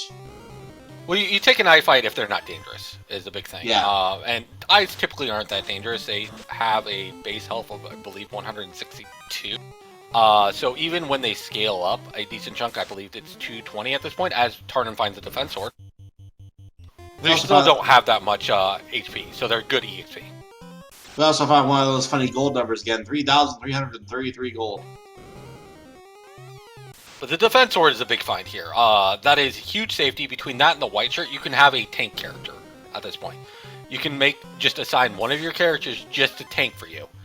And it doesn't really matter if they die, because again, you have life charges on your knight, so you can run, one of those masters as just I sacrifice you to the gods of Kraken 2, please don't whack, and it should work out pretty well.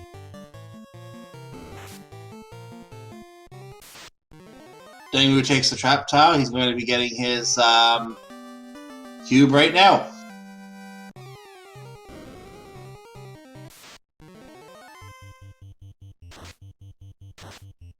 Meanwhile, the mucker trying to dazzle him on the way out.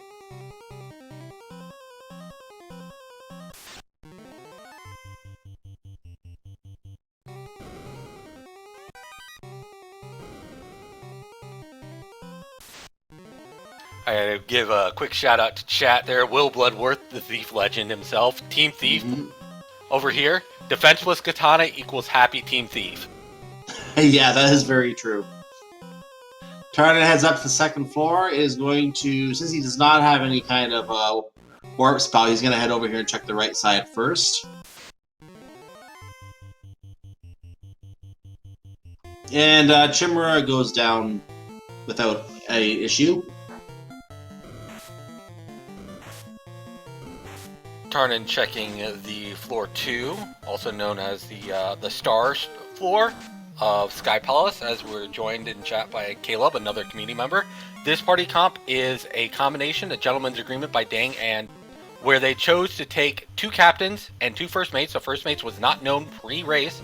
In this case, it was double black belt. So Dengwoo and Tarnin are running double fighter, double black belt. Nothing better than a double-double. Anyway, moving on. Tarnin finds another eye, splashes another eye. Hasn't found anything useful on the right side of the second floor of Sky Palace yet. So we're going to have one more room down here, and we're going to see this in that room in just a moment.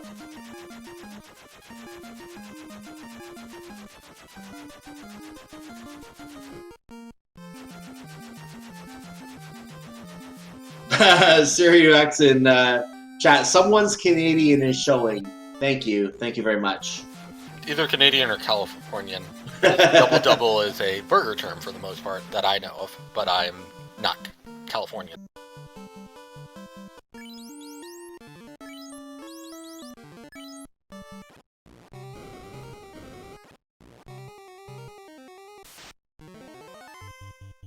So Tarnin going through the manticores right now. Looks like that. I'm surprised taking that fight. Was that unrunnable?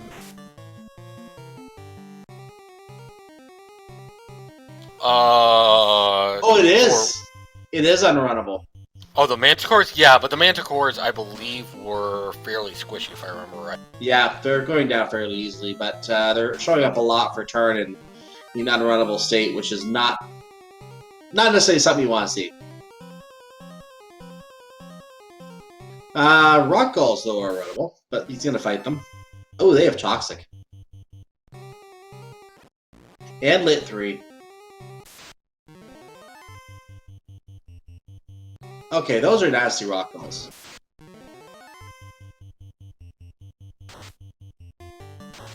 Dengwoo is about to join Tarnin in the Sky Palace, the floor underneath them. Predictions in chat. Where do you think that canoe's gonna land? I've already seen Earth Cave, and I like that. I like seeing that, because that's a forced double dive Earth. Yeah, I'd love to see the, I'd still love to see the rod. No, not the rod. Still love to see... Yeah, I'd love to see the rod just lead to the canoe from the Sages. Vanilla canoe. Firstly, the most trolly thing that you can have is if the canoe is loose in Earth, then you have to go and you're like, oh, I'm going to go dig out everywhere, right? And you there find it is. We got it. You got the canoe there. That opens up more of the world. You have both waterfall and ordeals at this point. Tarnin is like, nope, let's go. Which is to make sense. You found 3 loose items at this point. Yeah, I was just going to say, he's found his 3rd loose item. He's done opening chests. When Dengwoo finds that, he'll be that opening chest. It's going to be a race to the finish at that point, trying to find the last items at the last incentivized locations. Tarnin checking the free chest along the way. I like this play. Just always just try and hit it. It barely costs any time to do it. Gets rewarded with an ice shield, which is still nice. But these Catmen and the Medusas aren't being... No, they're being a little bit of a pain right now. Black Shirt is not doing a lot of damage. Those man-cats are tanks today, it looks like. Well, man-cats have a decent chunk of MDef. I don't remember their base MDef offhand, but pretty much if you're not attacking them with non-elemental, spell damage doesn't really work well against them. You're better off just killing them one by one with this kind of physical damage. Well, we finally got one of them down with the Black Shirt and the Zeus Gauntlet combination. The other 5 are still standing. And now they're starting to go down to Sword's Wings. And Punch is stunned. Dengwoo is getting away from a pair of nightmares. So Dengwoo is going to catch up to Tarnin at this rate, the speed that this battle is taking. But Tarnin does get that fight down and is going to be making his way up to the 4th floor. So we need to start getting your Bless RNGs or whatever robot summoning emote you want in chat. We are going to be trying to summon a robot. So the good news is, guys, we have 2 people who love reading inputs. So if you want to see Wormek say something to our runners, give us a Mr. Destructoid command with inputs received, hugging servers initiated, or something along the line. Or if you want Wormek to say something to one of our runners, put what you want to say in chat.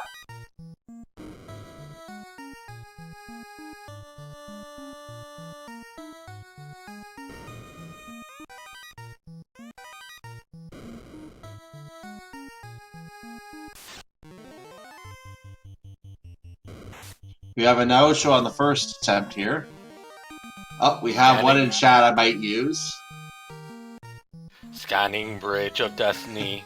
Optical Oh, servers, not a lot of encounters. Please put down your weapons. You have 20 seconds to comply. So we only had one encounter on the Bridge of Destiny. So much for finding Wormek on that encounter ratio. Tarnin is now facing a multi-headed dragon called Tiamat, and Judy gets a hit for 159 damage. So we're getting mostly just fight here, no funny business. Ink is used, Darkness is put on 3 different fighters here, and hitting very light at this point. Tap even only hitting for 31, so that was not a lot of damage at all. So the Darkness looks like it is having an effect on the Tiamat fight here. There's a better hit for about 93, 124. We have another 2 damage, Punch hitting for another 4. So having some difficult time with no magic here, but gets another 127. There's 2 more. There's 10 more. So 65 is enough to terminate. Looks like it must have been somewhere around the, I want to say about the 800, 1000 range, somewhere in that range, I think. Yeah, somewhere around there.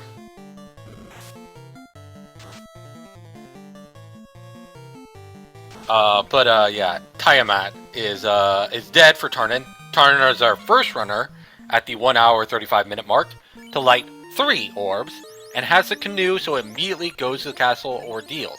Dengwoo is on the Bridge of Destiny and is working his way toward the mother of all dragons, Tiamat. And Dengwoo is now also going to be trying to survive the Bridge of Destiny walk, as Chad assails him with Wormek emotes. So let's see if we are going to have a robot chicken speaking to Dengwoo from its internals. As Tarnin heads into the Castle of Ordeal, now that he has his canoe, finally.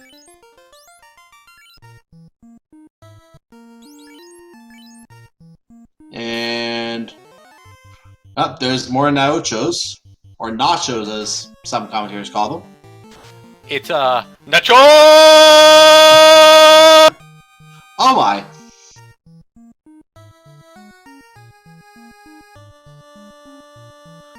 Oh, he's actually trying to see if we get another encounter for the Warmech. I think he wants experience. Everyone from chat, if you're not rooting for dengwoo right now, you need to be.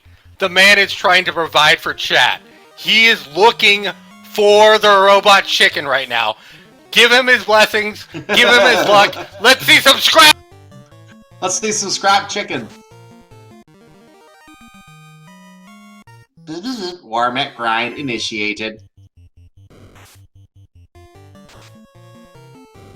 Just more nacho. Now, he can't spend too long doing this, though, or Tarnin is going to get further away from him. So he's at least going to give it a good college effort here. I think he also wants information on the fiends and temple as well. I think he wants to see what spells Warmech has. You got the Woat special, the 4 red hydras. He has taken 5 additional fights at this point, guys. If you are not cheering on dengwoo to find the robot chicken right now, you need to give him more energy right now. We need this energy in chat. We need some commands for this Warmech to show up and bless dengwoo and bless this entire run, because this is awesome. I don't know about you guys, but I am hyped. Yeah, this is definitely really, really good. Let's see when and if he finds the robot chicken and how long he's going to actually put in to find it, because normally it has a 1 in 64 encounter ratio, I believe. So it's very, very rarely seen, even in the vanilla game. So those can be randomized. We have seen 3 in one race on one trip up the bridge. So that could happen here as well. Let's see if we eventually do come across one. This is encounter number 7 on the Bridge of Destiny. Again, another Wotian special, the 4 red hydras. We've already seen plenty of Nacho Libres on his side. I think part of what he's doing might be thinking ahead. Maybe he's noticed the scripting on the potential green Medusa nastiest ahead, and he just wants to get the levels up so he's ready for that. That could be something to do with that. As we find our crown in the Castle of Ordeals. I think dengwoo just has to go at this point. He's already checked. This is his 9th encounter checked at this point. It's just not happening. The robot chicken is not showing up. I am not in operational status. Please move on. But dengwoo, for the fans, has tried 9 encounters on the Bridge of Destiny. 10 now. He's still going.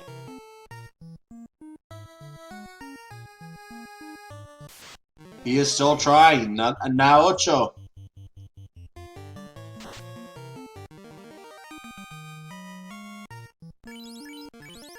Dengwoo avoidance module remains operational. Intact, yeah. I should be following Tarnin, but I want to watch to see if dengwoo gets a Warmech. What's the matter, Corporal Robot? Chicken? He's given up. Yeah, he needed to move on at that point. I think he took a little too long trying to get that to appear. You know what? This cost him a total of, I believe, almost 4 minutes. Yeah. But he did it for the chat. He did it for the audience. And guys, if you are not following dengwoo, this man has made it to bracket stage. He's a fantastic runner, and he's doing stuff just for you guys. You should go and follow him. We found a ribbon on Astos, so the ribbon was one of our items in the character collection pool today.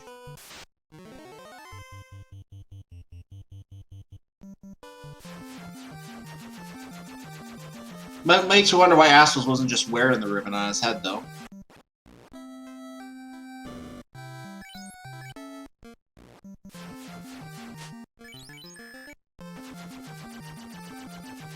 So 3 orbs lit for both runners now. Now, like I said, dengwoo might have been doing the level grind for Temple of Fiends Revisited, so that might benefit him later if it turns out, as you predicted earlier, the Green Medusas could be nasty. That could. But I think we're being followed. Well then, someone left their follow alerts on. You notice him just pause for a second as he realized he's probably turning that off right now. Yeah, That's off. So if you give him a follow now, you probably won't hear that again.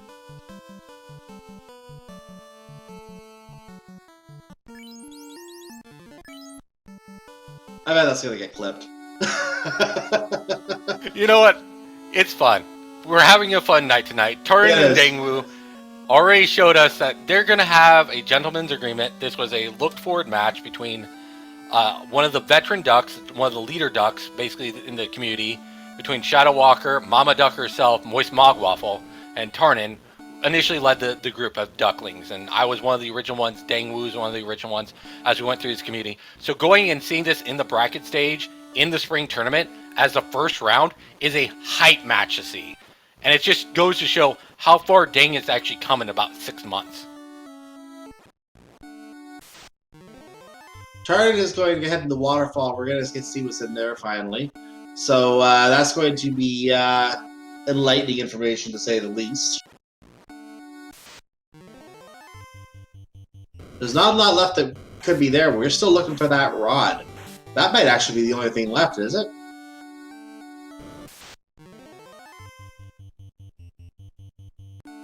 The rod and could be potentially a ribbon, an opal bracelet at this point.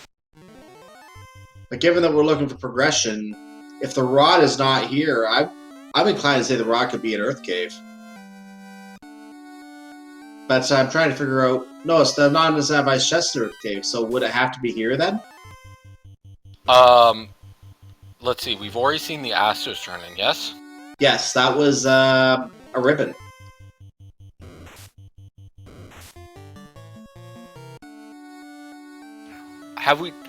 We've also seen Marsh Key locked, so yes. This should be it. I think it has to be the rod. Something. Yeah, unless I'm missing something, I think that has to be the rod. It has to be the rod because the other item is the opal bracelet, and the opal bracelet is in the sages, which you can't get until the lich is done. So This has to be the rod. So we're good on that. Sorry, I had to reverse engineer the seed like I normally have to. So did he talk to the robot yet? He should have just picked it up if he did. He did. He's gonna do it now. Oh, he did get it. Okay. I missed him talk to the robot of all things. That's fine. Yes, so it's because specifically this is the rod. If it was something like the Oxio, you could have had a situation where the sages would be holding it, but it was the rod specifically, which is locking the opal bracelet in the... Which means our sages are holding something we don't need, and unfortunately we're not going to see the party going on in Crescent Lake today. They're going to have their party without us. We got business to tend to. I mean, you can take it if you really want to. It's just a time loss. And it's for, some more absorb on one of your black belts, essentially. Instead of having the 24, potentially, what you'd have is a 34 absorb opal bracelet. By the way, since the robot had the rod, we need to come up with something the robot with the rod would say. Please take smashing stick from me. This is a PJ stream. I am not going to make a joke. Yeah, let's leave it at that.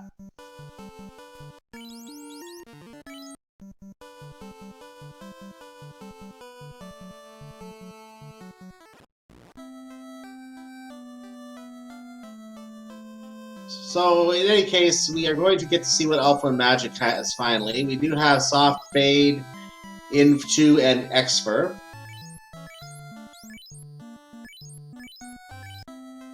So that's the level 3 white magic. That's going to be more charges for the knight. The knight can get, I think, 1 or 2 charges of level 4, but I don't know if the runners will get to a high enough level to really take advantage of that here.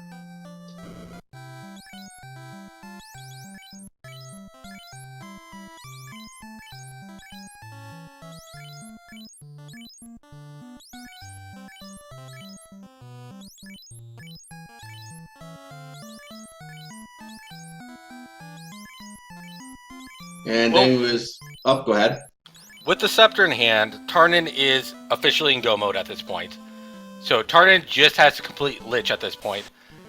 I doubt they're going to stop for anything else. I think Tarnin has already picked the life spell at level 2. So it's going to be a go mode Earth, followed by probably, if Tarnin wants to grab any sort of extra items, heal potions, what have you, before diving the Topher at this point. So we're looking at probably Topher entrance, I would say, at the maybe the 1 hour 53 minute marker. I am confirming, by the way, Tarnin did pick up life. I did see him using it at some point in, I don't know which dungeon it was, but I saw him using it in one of the Fiend dungeons, so he definitely does have life. So I say the entrance is probably going to be at a 153, depending on how bad the encounter RNG is here. Or if we get a bad in the on our speed bump route.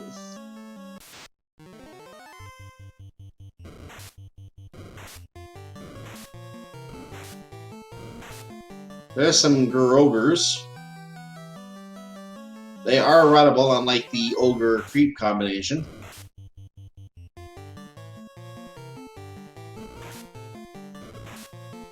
And we have lots of Gerwolves and Werewolves here.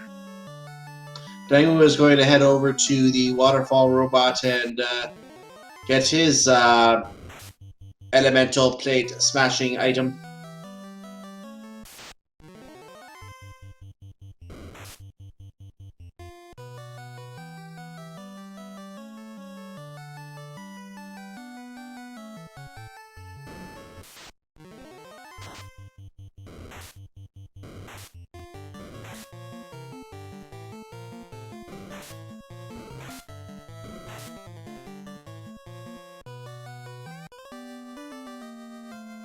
And there's the rod for Dengwoo, so he's now going to be effectively in go mode. He's not even going to check the chest, he's out of here.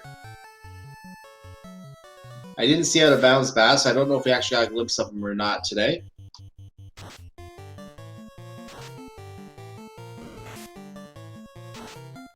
But yeah, Tarnin in complete go mode, skipping every single chest along the way. Going to, see what's in this chest behind a roadblock that is disappearing. Yeah, I didn't see anything there, did you? I did. It's called an Excal. It whacked a vampire for, I think, 357 damage because it's effective against all enemies that have a weakness. That explains the bloodstain on the floor I saw there. Yeah, it's a corpse of me over there.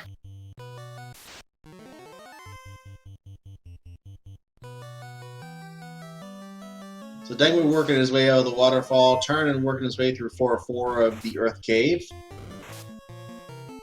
So talking a little bit about the Excal here, as we have Tarnin and Gomo and Dengwoo making his way out almost to Lich. The way that Excal works is any enemy that has a particular weakness, the Excalibur is going to hit against that. And the way that it calculates that is that you get an additional 10 base damage on all of your swings and an additional 40 hit rate, which means you pretty much get an extra swing and extra 10 damage on every swing for the X.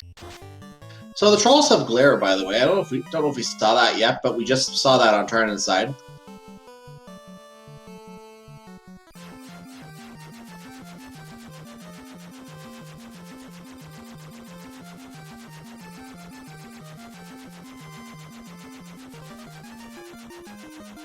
And Tarnin does use life on Punch to try to get some extra firepower on this fight. And we have another speed bump. And that's the speed bump. Moving on. Excala hits for 388, and the dry cleaning is done. Tarnin has all 4 orbs lit, and it is about the 1 hour and 51 minute mark. Tarnin's probably going to grab additional heal potions, potentially from Corn area, and then immediately go into Yeah, and that was a very under HP Lich today. Normally 400 vanilla, so usually would take another hit. But he was underpowered today and under HP and needs to eat more Wheaties, apparently. So, as you said, he's picking up some of the fine selection of heal potions from the Corneria item shop and is now going to make his way over to Temple of Fiends Revisit. He's going to plop the airship down, save, use a house or a tent or something outside, or cabin, rather, it looks like. And use some more potions, and save again. Maybe? He is setting it up so that way his cabins are gone, so that way the heal potions are in a better spot. So he's going to use up Makes all sense. his cabins, all of his houses, so that his heal potions are just up and then use.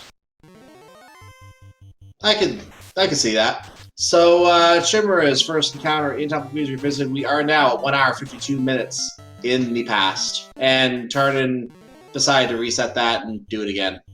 So he's going to do it again. Dengwoo, meanwhile, is heading through the 3rd floor, I believe, now of the Earth Cave, so he is starting to catch up fast here. Now, the question that remains is, you saw the, what was that spell earlier that was on the Medusa script? Thunder. Thunder. So the question remains, will our green Medusas have thunder today, and will this cause some rather nastiness coming up in the Earth floor? We'll find out. You know, Thunder would be too expected at this point.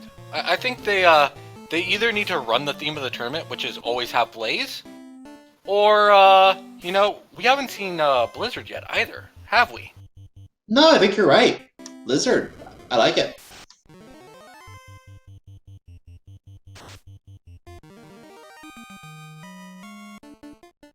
Of course, now if they do have Blizzard, we're going to have to burn you, right? Well, I am a duck, which means I weigh as much of a duck, which means I must be made out of wood, which means you can make a bridge out of me, and therefore I am a witch.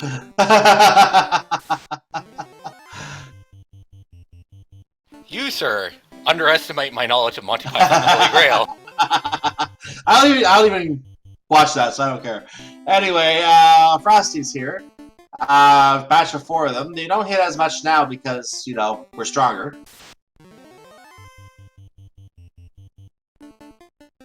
Brutalist. He turned me into a nuke. It got better. Okay, Earth floor. What are we gonna have? Earth. Blah. Mudgulls. Also blah.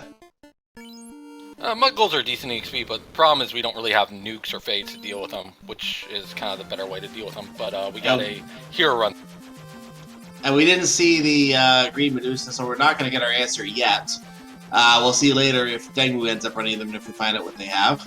But other than that, Nick is now being terminated.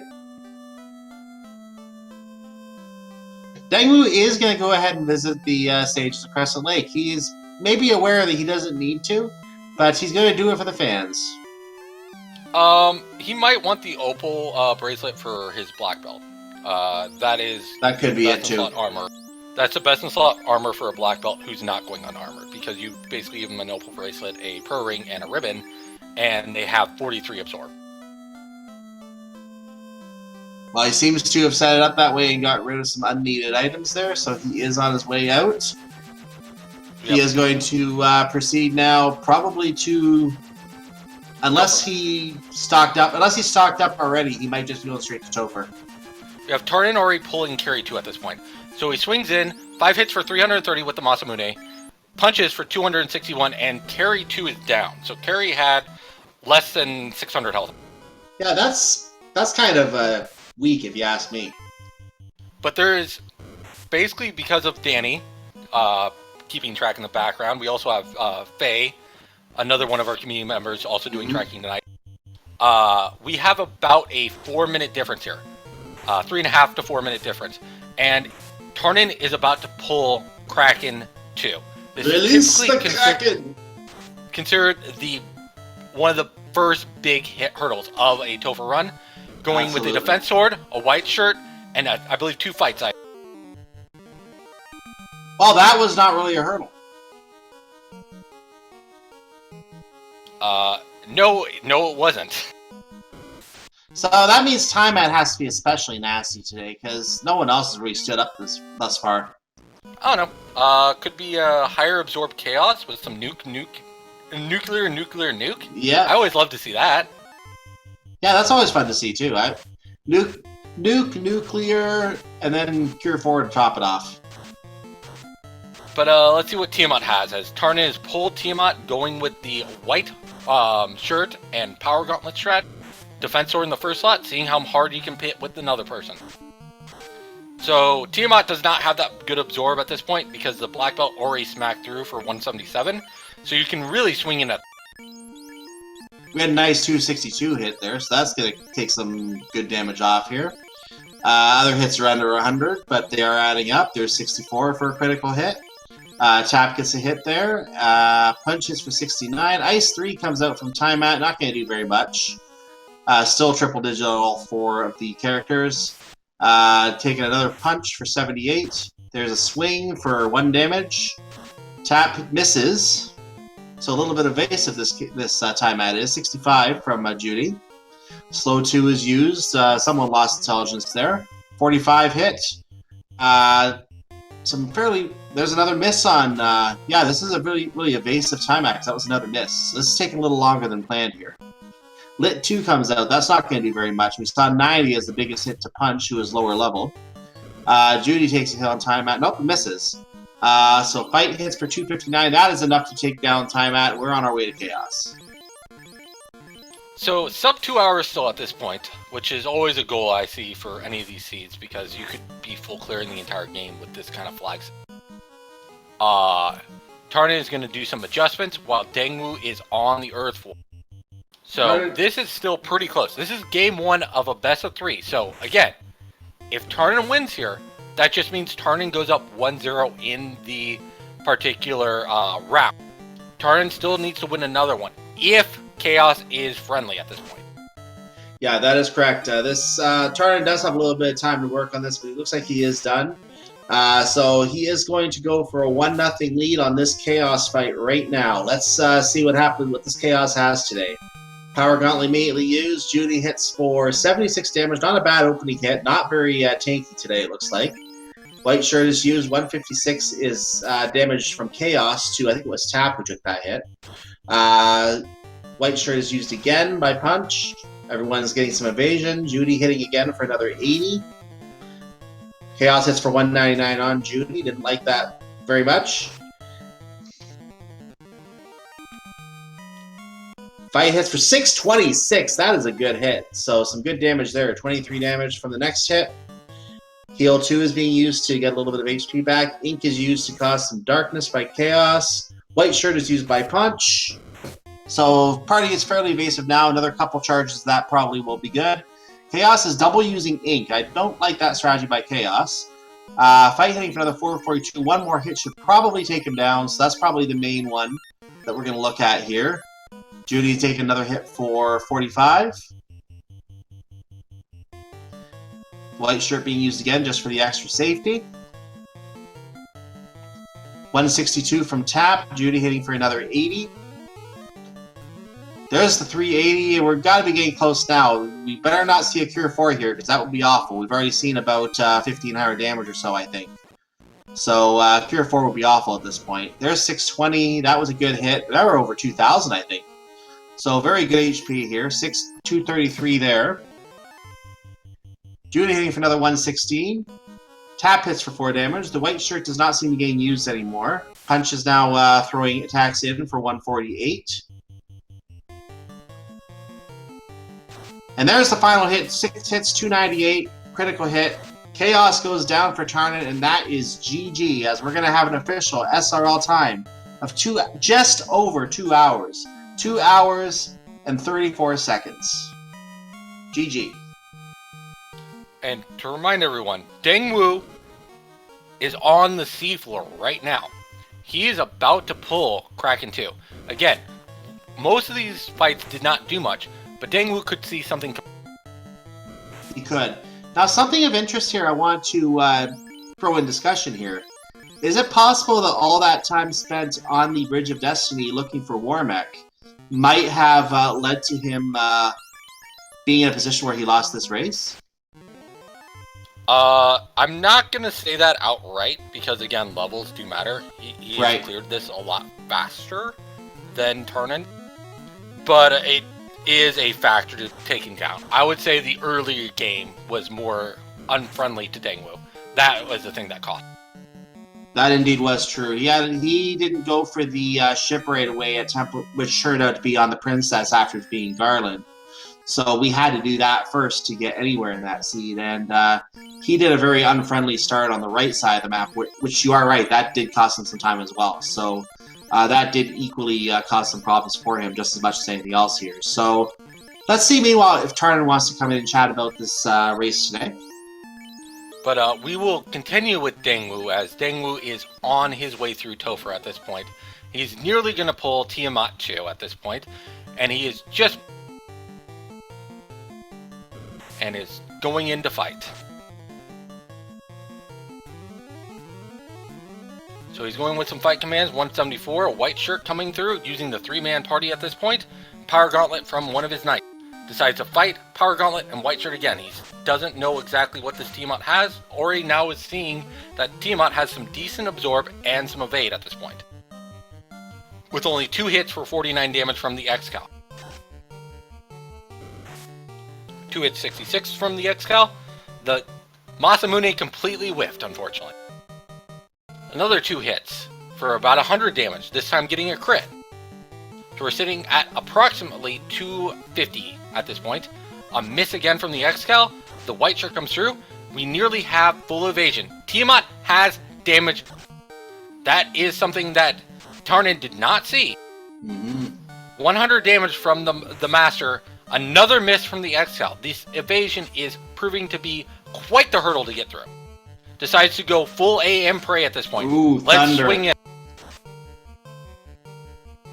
Thunder does some minor chip damage to all the enemies, and they come right back because, again, due to the resistances. But Tiamat crits the first fighter. But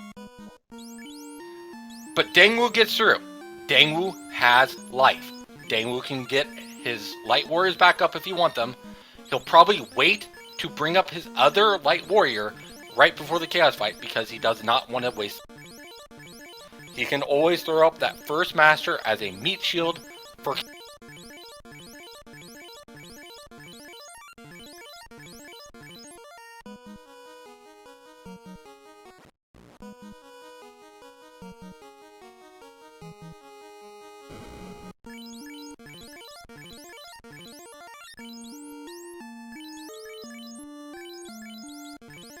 But he's getting him all back up. He decides to use the meat shield here. He's got some spare heal potions. He's going to top off that black belt, who's now a master, and is probably going to throw him up as a sacrifice to the... Does he decide to move around the defense sword? No. He's just going to leave his master in the bottom slot. Just going to use it for black shirts potentially here. As we're trying to figure out exactly what is his strategy for this one. He's got his defense sword in the first slot. He has his white shirt in the first slot. He's probably going to move one of the two around and trying to decide who's going to be my tank. So he already knows that Tarnin has finished at this point. So tonight, we're getting a fist fight. The Power Gauntlet is on the bottom master. That is the party member that matters at the... As Dengwoo pulls Chaos with the defense sword, a Lightning 2 comes back from Chaos. Doesn't do much. The one master who's only level 7 is on one knee. Again, just a sacrifice. White shirt comes out, and he gets a Power Gauntlet off. Now we're going to see what he wants to do at this point. Thor hammer, he's going to use the Thor hammer on that black belt. Ink comes from Chaos, doesn't do much. Defense sword, so that first knight is completely armored at this point for evasion. 6 stacks already up, cannot go over that stack, it's fine. Because you are at max stacks, you do not have to worry about overflow at this point. More white shirts, more power gauntlets, and some more Thor hammer. More inking from Chaos. Chaos is just making inky all over the place today. And it's not really doing much. Chaos is just kind of wasting turns, which is a free turn. Black belt finally hits 244 at this point. But I believe that was only 2 hits, so Chaos has some decent evade at this point. He's going to continue to power bonk up. Going to get some more damage in. Chaos has Expert. Chaos has Expert. That is huge. Bane Sword, ineffective. He's going to Bane Sword with his black shirt with his second knight and swing in with his final knight. He's still going to keep trying to use that Bane Sword. There's the Cure 4! Chaos was trolling today. but more expert charges coming out. Ineffective. So the expert charges are trying to get the instant death, and the black shirts kind of work. But those are been ineffective so far. And the black shirt comes in, more chip damage. Nuke from Chaos. Nuke from Chaos wipes out one of his party members. The power bonking black belt is on one knee at this point. Yeah, you Greg have to get him done. Down. Gotta get him done at this point. You cannot continue doing these meme strats, these X-Fers, these Banes. Get him done. 6 hits for 323. He's on one knee. Go drink strats. Get that person pulling out the drink strats, making sure that his main physical damage dealer does not. You gotta make sure he doesn't die. We've only seen one spell, and it's Nuke, but the crack comes through. 1,000 in. Deng is very close. He just needs one more swing to kill him. Lit 2 not doing much. 542. So we're at about 1,800 at this point. About 2,100 for Chaos. Another swing.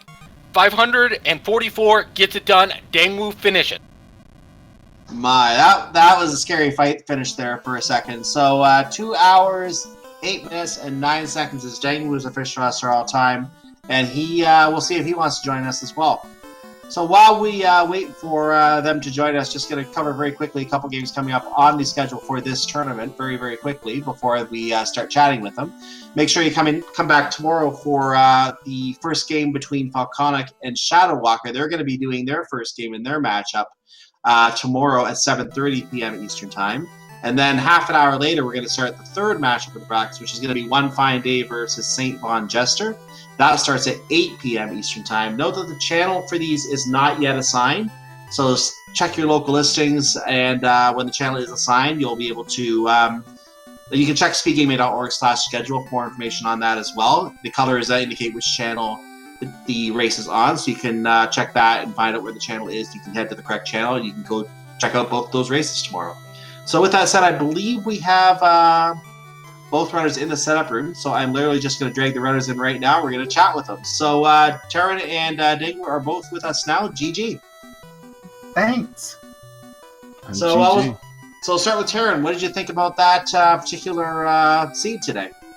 So, even if we did not have an intentionally self-trolling party, that whole seed would have been just troll-tastic. Like, the loose canoe in Sky after Cube was late, blocking the rod for progression and also for blocking the key item. It was just a real trolly seed. Death Touch Frost Wolves, like AoEs everywhere. Those, I forget what had thunder. I think it was the images. Just the whole thing was trolly as crap. Spectres had thunder. It was the Spectres, not the images. Yeah. I believe also Scums had thunder. Yeah, Scums had thunder as well. Now, do note, Dengwoo finished by about, I believe, around 6 minutes or so. Okay. So that Topher was pretty soft until the ending. And, I always like to say, what did Dengwoo see that you did not see? Oh no, what did he see? Chaos was packing some spells. Oh yeah? You didn't see any of them. I did not. What was he? You got a double ink. Chaos had around between 2,100 and 2,600 hit points, but he had both Cure 4 and Nuke. Oh my. Yeah, I was living in terror of that Cure 4. Like, I was trying to just pile on damage to like get him down as soon as possible, since I was seeing that I was doing 500 or 600 per round. I was just hoping, hey, we can get through that. But then he kept not dying and not dying and not dying, and like I contemplated going and doing more power bonks in just like preemptively in case a Cure 4 came up, but then I'm like, no, stick to your guns. If it happens, you can adjust then. I'm sorry Deng had to see that though. So, I have to say on this one, when you saw that the mages had the adamant in the Ice Cave tournament, and then you wiped out, Uh-huh. what was your opinion? want to go back in there and just try and clear it out? Maybe grab the animate at the very least, or? Well, so the answer to that's kind of complicated. Yes, obviously I wanted to go in there, grab the adamant, grab whatever else was in that chest. At this point, I don't even remember, was it cube or something? Clearly I wanted to do that, and I was sitting at level 13 on my knights, and I had already bought life. And I knew I wasn't getting through those thunders without anyone but the Riven Holder living. So it became I have to get to level 15 before I'm allowed to dive ice again. And so I thought, okay, instead of going and grinding something worthless, let's go and let's do something that'll get us, some XP and some progression. So of course I tried to, go check Lefane, hoping that it would be Elfland, I'd get some level 3 spells, maybe an exit. Now, of course, Lefane wasn't Elfland, Lefane was C. And then I'm already at C, I'm level 13, and I'm like, well, I really don't want to have to walk back down here, so let's get those levels. And luckily Gersharks were paper, so that made it okay.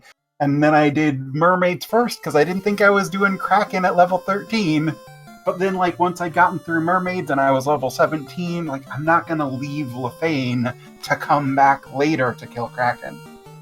So, yeah, I was terrified that whole freaking line, and then finally, once I got through it, I had to follow up the things that had happened in Sea, and then finally get back to Ice and do the play that was, running in my short-term memory for that whole, 30-minute. So that's a long answer to a short question. So, Dang, I've got to say this to you. First of all, I've been rooting for you the entire time, especially when you did something for the... So, can you explain what you did for the fans there, so that we can all hear your mentality behind it? Oh, the fact that I took 10 encounters on the Bridge of Destiny hoping for a Warmech that was too afraid of me? Yeah, that's right. More or less, yeah. Pretty much. The Lord and Savior, the mechanical chicken, was afraid of dengwoo and his dang strats. That's right. He didn't show up. I didn't see him either. I was kind of hoping. I wanted to see him to get that XP. You only had one encounter on the entire bridge. I was surprised by that. I hit the bridge during that super long encounterless run. I hit Seafloor and Topher on that same run, in case you didn't notice that. I super lucky in both. It's not like that was planned or anything. Both of those were just super high luck occurrences for me. So, Dang, I think the early game was more rough on you. That is where the difference kind of went on. And then I really? saw you making about the same play. Yeah, Dang It did. had a rough early game on him. What happened? I can't wait to hear, because it was not easy. The best explanation that we can give, and we'll let dengwoo actually add to this in his own words as well, but the best explanation we can give is that you diverged immediately. He immediately headed towards the east side, whereas you headed over to Garland to take him down. It wasn't until about 10 minutes that dengwoo went back and took out Garland and got his ship from the princess. Oh my. Okay. On the plus side, that means he got to avoid the Sahags longer. Yeah, that's a bit of a plus, I guess. But he had a bit of a horrible start. He had a couple of very... we actually saw Credit Bridge from him more than once. That's, it was nasty to him on that side. And I remember that the Creep and Ogre encounter was also unrunnable. So if you got in that and you had low levels, you were not getting out alive. Yeah, it was... Yeah. So what happened, Dang? Oh, I immediately at the start, I went up to the king. I was hoping for a key from the king, and it didn't show. And I was like, well, this is going to be interesting. So I went to the weapon shop. There was nothing there. And I started just traveling. I was like, all right, well, guess I'll go here. I went to Matoya's. There was the loose item there. So I had to, run as fast as I can back to Corneria. I had reset out because a mad pony wrecked my face. Yeah, it was good times. Yeah, those mad ponies rolled max evade, didn't they? Mad ponies are pretty evasive in general. The general are, yeah. And they rolled up, I'm pretty sure, because I kept just missing that first one. But then, what was it? The crystal Tarnin, and which led to somewhere. And instead of taking the ship because I was afraid of the Sahag or the big eyes, I literally land traveled as much as I could. I mean, that's not... So, I don't think that's a bad play, because, what I did was I ended up using all of my money on cabins, 5K on cabins in order to get around the Sahags. but like, I could see taking the land route, getting some XP, not wasting all that money, especially since I hit money choke points a couple times then. That's an interesting line. Yeah, it's those odd eyes, man. They had, I believe, both Fire 3, and they had a nasty skill as well. I can't remember. I thought the Sahags had Crack, right? had crack, and it was the Odd Eyes had the Fire 2. They had Fire 3, but I mean, either way, like the only way that I was ever going to catch up, I messed up completely. I was in the ice cave, and I got my 15th key item from that loose adamant. And when I dove down, and I wanted to weaken my knights so I can grind up my black belt, and I just full healed out of instinct my knights, and the eye could not kill the knights. So I was like, well, this is awkward. Did you have problems with the undead drop tile? I had a ribbon and enough health by then. Oh man, That was a nasty drop tile. Yeah, Tarnin had some problems with that one. yeah, it wrecked me. Even on the second time through, when I came back at way higher level, it still wasn't pretty. Specters with Thunder. I mean, Yeah. you get a decent chunk of them with that trap tile every single Well, time. and I thought I was going to make it through, but then the Death Touch Frostwolves had something to say about it. Yeah, now that you mention it, that might have been a little dangerous to do the solo black belt with those. But I didn't know about the frost wolves when I was planning this. By the way, Yeah, Wait a I mean, if you knew about the Frostwolves, that probably would have changed your mind. Wait a second. So you're saying that Ice Cave is bad to go into at super low levels, and it punished you? I mean, it was the correct play. It was the thing locking progression. It's just, not pleasant, and today was particularly unpleasant. I have no clue what you're talking about there, with being Ice Cave always being unpleasant, though. But with that being said, the canoe being the big item that blocked a lot of your go mode, how did that feel to find that in Sky Palace 2 of all? That, or you want me to take it? I mean, it was just after that. It was a matter of, do I go to Ordeals or do I go to Waterfall? And I went Ordeals, and unfortunately it didn't pan out. And then I had to walk my happy butt out of Waterfall afterwards. Luckily, the robot was right there. Yep. Yeah, my robot walked really favorably, and then I decided to check the chest anyway, which was just absolutely incorrect. Like, other than a ribbon, everything in the game that I wanted I already had, so like, taking that second fight and risking it was just a waste of time. But yeah, like when I saw that canoe, I mean, it had to be there. Like I had opened every other chest except for the chest north of TFCNC and the squiggle in Volcano. Pretty sure I'd opened every other chest in the game that was available except for Earth 2, I guess. Earth 2 and 3. We were starting to wonder if the rod was behind the vampire, and on our side, I think we were starting to wonder that. I was starting to think that as well. I hadn't checked Marsh Top either, I guess. But, like, I was running through my mind, and I'm like, okay, these are the chests I have not seen, and is Rod in Earth before Vampire? Sigh. And then the good old thing of where the middle of the race, and it brings up my follower thing, and I'm like, why did you do that? I don't have you enabled. Yeah, in the middle of my race, Twitch started sending me stuff as well, and I'm like, what is going on? I'm racing. Shut up, Twitch. Oh, we actually got a clip of the follow alert going off. Oh, nice. Worth. But you know what? You did it for the fans, and the fans responded. So, guys, if you have not gone and followed these runners, please do. Yeah, please definitely do follow both runners, and if we haven't a moment ago, we'll get their runner links in chat for you. Actually, there they are. So for those of you who are watching on YouTube, it's twitch.tv/ and then Tarnin _ is what we see for his Twitch name. So add an underscore to his name. And then dengwoo, just see at the top of the screen there. So those are their Twitch names. Go to either of their channels. Go hang out with them. Thank them for all the great racing they put on. Not only this race, but the ones before it, and other playlists on our YouTube channel. And also hang out with them and get to know more about them. Make sure you also follow our tracker. We're going to get their information in chat here as well. Our trackers, two trackers actually, were Danny3883 and Faye Wins, who are pushing the buttons for us, so make sure you follow them as well.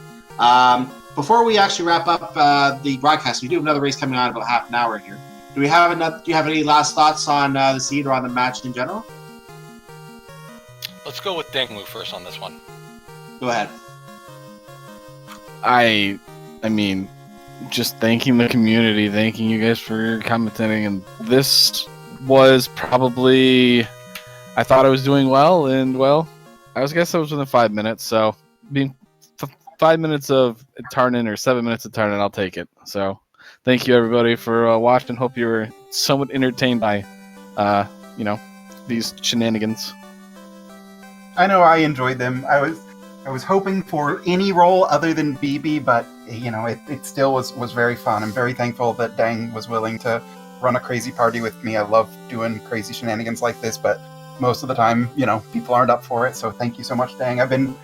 Dang and I, all 5 rounds in the Swiss, were hoping, or at least I was hoping to pair against him because I've wanted to play him just forever. I think that we're really close in skill level. I think it's a coin flip on any of these matches. I got lucky today to win this one, and can't wait for our next two races this week. Well, we do look forward to seeing the rest of the match as it goes down here. And I think we heard that in the chat here that the second race is going to be tomorrow. I don't think it's on our schedule on the speed gaming yet, but I think it's tomorrow at 9 o'clock. Am I right? Eastern, yes, you are correct. Yeah, so we're going to have a third race tomorrow, everyone who's still around watching. We're going to have 3 races on the channel. I already mentioned the first 2 earlier, but we're going to have the second game in this series going on as well. So this will be the third game on Speed Gaming tomorrow. Make sure to check out for that channel once it's on here as well. And make sure to check that out too. That should be a great finish to the series. It was a great race today. It should be a great one tomorrow as well. Great finish to the series or great tie in the series, whatever the case may be. I don't want to make any predictions, of course. So with that said, It'll be a tie. He'll tie it up, I'm sure. Yeah, very, very, very likely. Yeah, I don't want to make any predictions either way, though. So I just accidentally made one without even thinking about it. So make sure, I mentioned we do have a race in a half an hour on this channel. For those watching live, we do have a Zelda 2 Randomizer weekly race coming up here. They do put on a weekly randomizer race in Zelda 2 Randomizer every week, and that's on this channel tonight. There's also a Star Wars Episode 1 Racer tournament going on right now, celebrating the 20th anniversary of that game, I believe. And there's a link to the past Randomizer Standard race going on Speed Gaming Prime channel in about half an hour as well. So that would wrap up tonight's schedule. And in addition to tomorrow's races in this tournament, you can find some other events like Kirby Nightmare in Dreamland, Super Metroid Double Anti-Bingo. See if there's anything else to mention. Super Mario Bros. 3 Randomizer Weekly Race, Magic the Gathering. That's all tomorrow as well. So you can check all that out on Speed Gaming 2 through 6. Make sure you follow all those channels. And you'll be able to get alerts to all those events as they're coming on. Not to mention, whenever these races come on, you can always be here to watch them. So with that said, since I think Q, you want the final words, I'm just going to say make sure very quickly that you follow our runners, that you follow our trackers, as I mentioned earlier, and also follow my co-commentator Q Ketsuki. I am Cyclone GU. I want to say thank you, Chad. We couldn't do this without you. You're just as important as any of us. And I want to wish you all a good night. Q, you're going to get the final word. Excellent. And again, to highlight that, we have a total of 4 races tomorrow. There's Volcanic versus Shadow Walker at 6:30 Eastern Time on the Speed Gaming Family Networks. Then we have One Fine Day versus St. Von Jester. Both of those are Game 1 at 8 p.m. Eastern. And then we have both Spellzap versus Mendochi 85. All these are bracket tournaments. Game 1. And Tarnin versus dengwoo, Game 2, scheduled at 9 p.m. Eastern tomorrow. So it's an action play. Quick correction, 7:30 for Volcanic and Shadow Walker is what I see. Yes, 7:30. Excuse me. Go ahead. Math is hard, as I do live math on Twitch.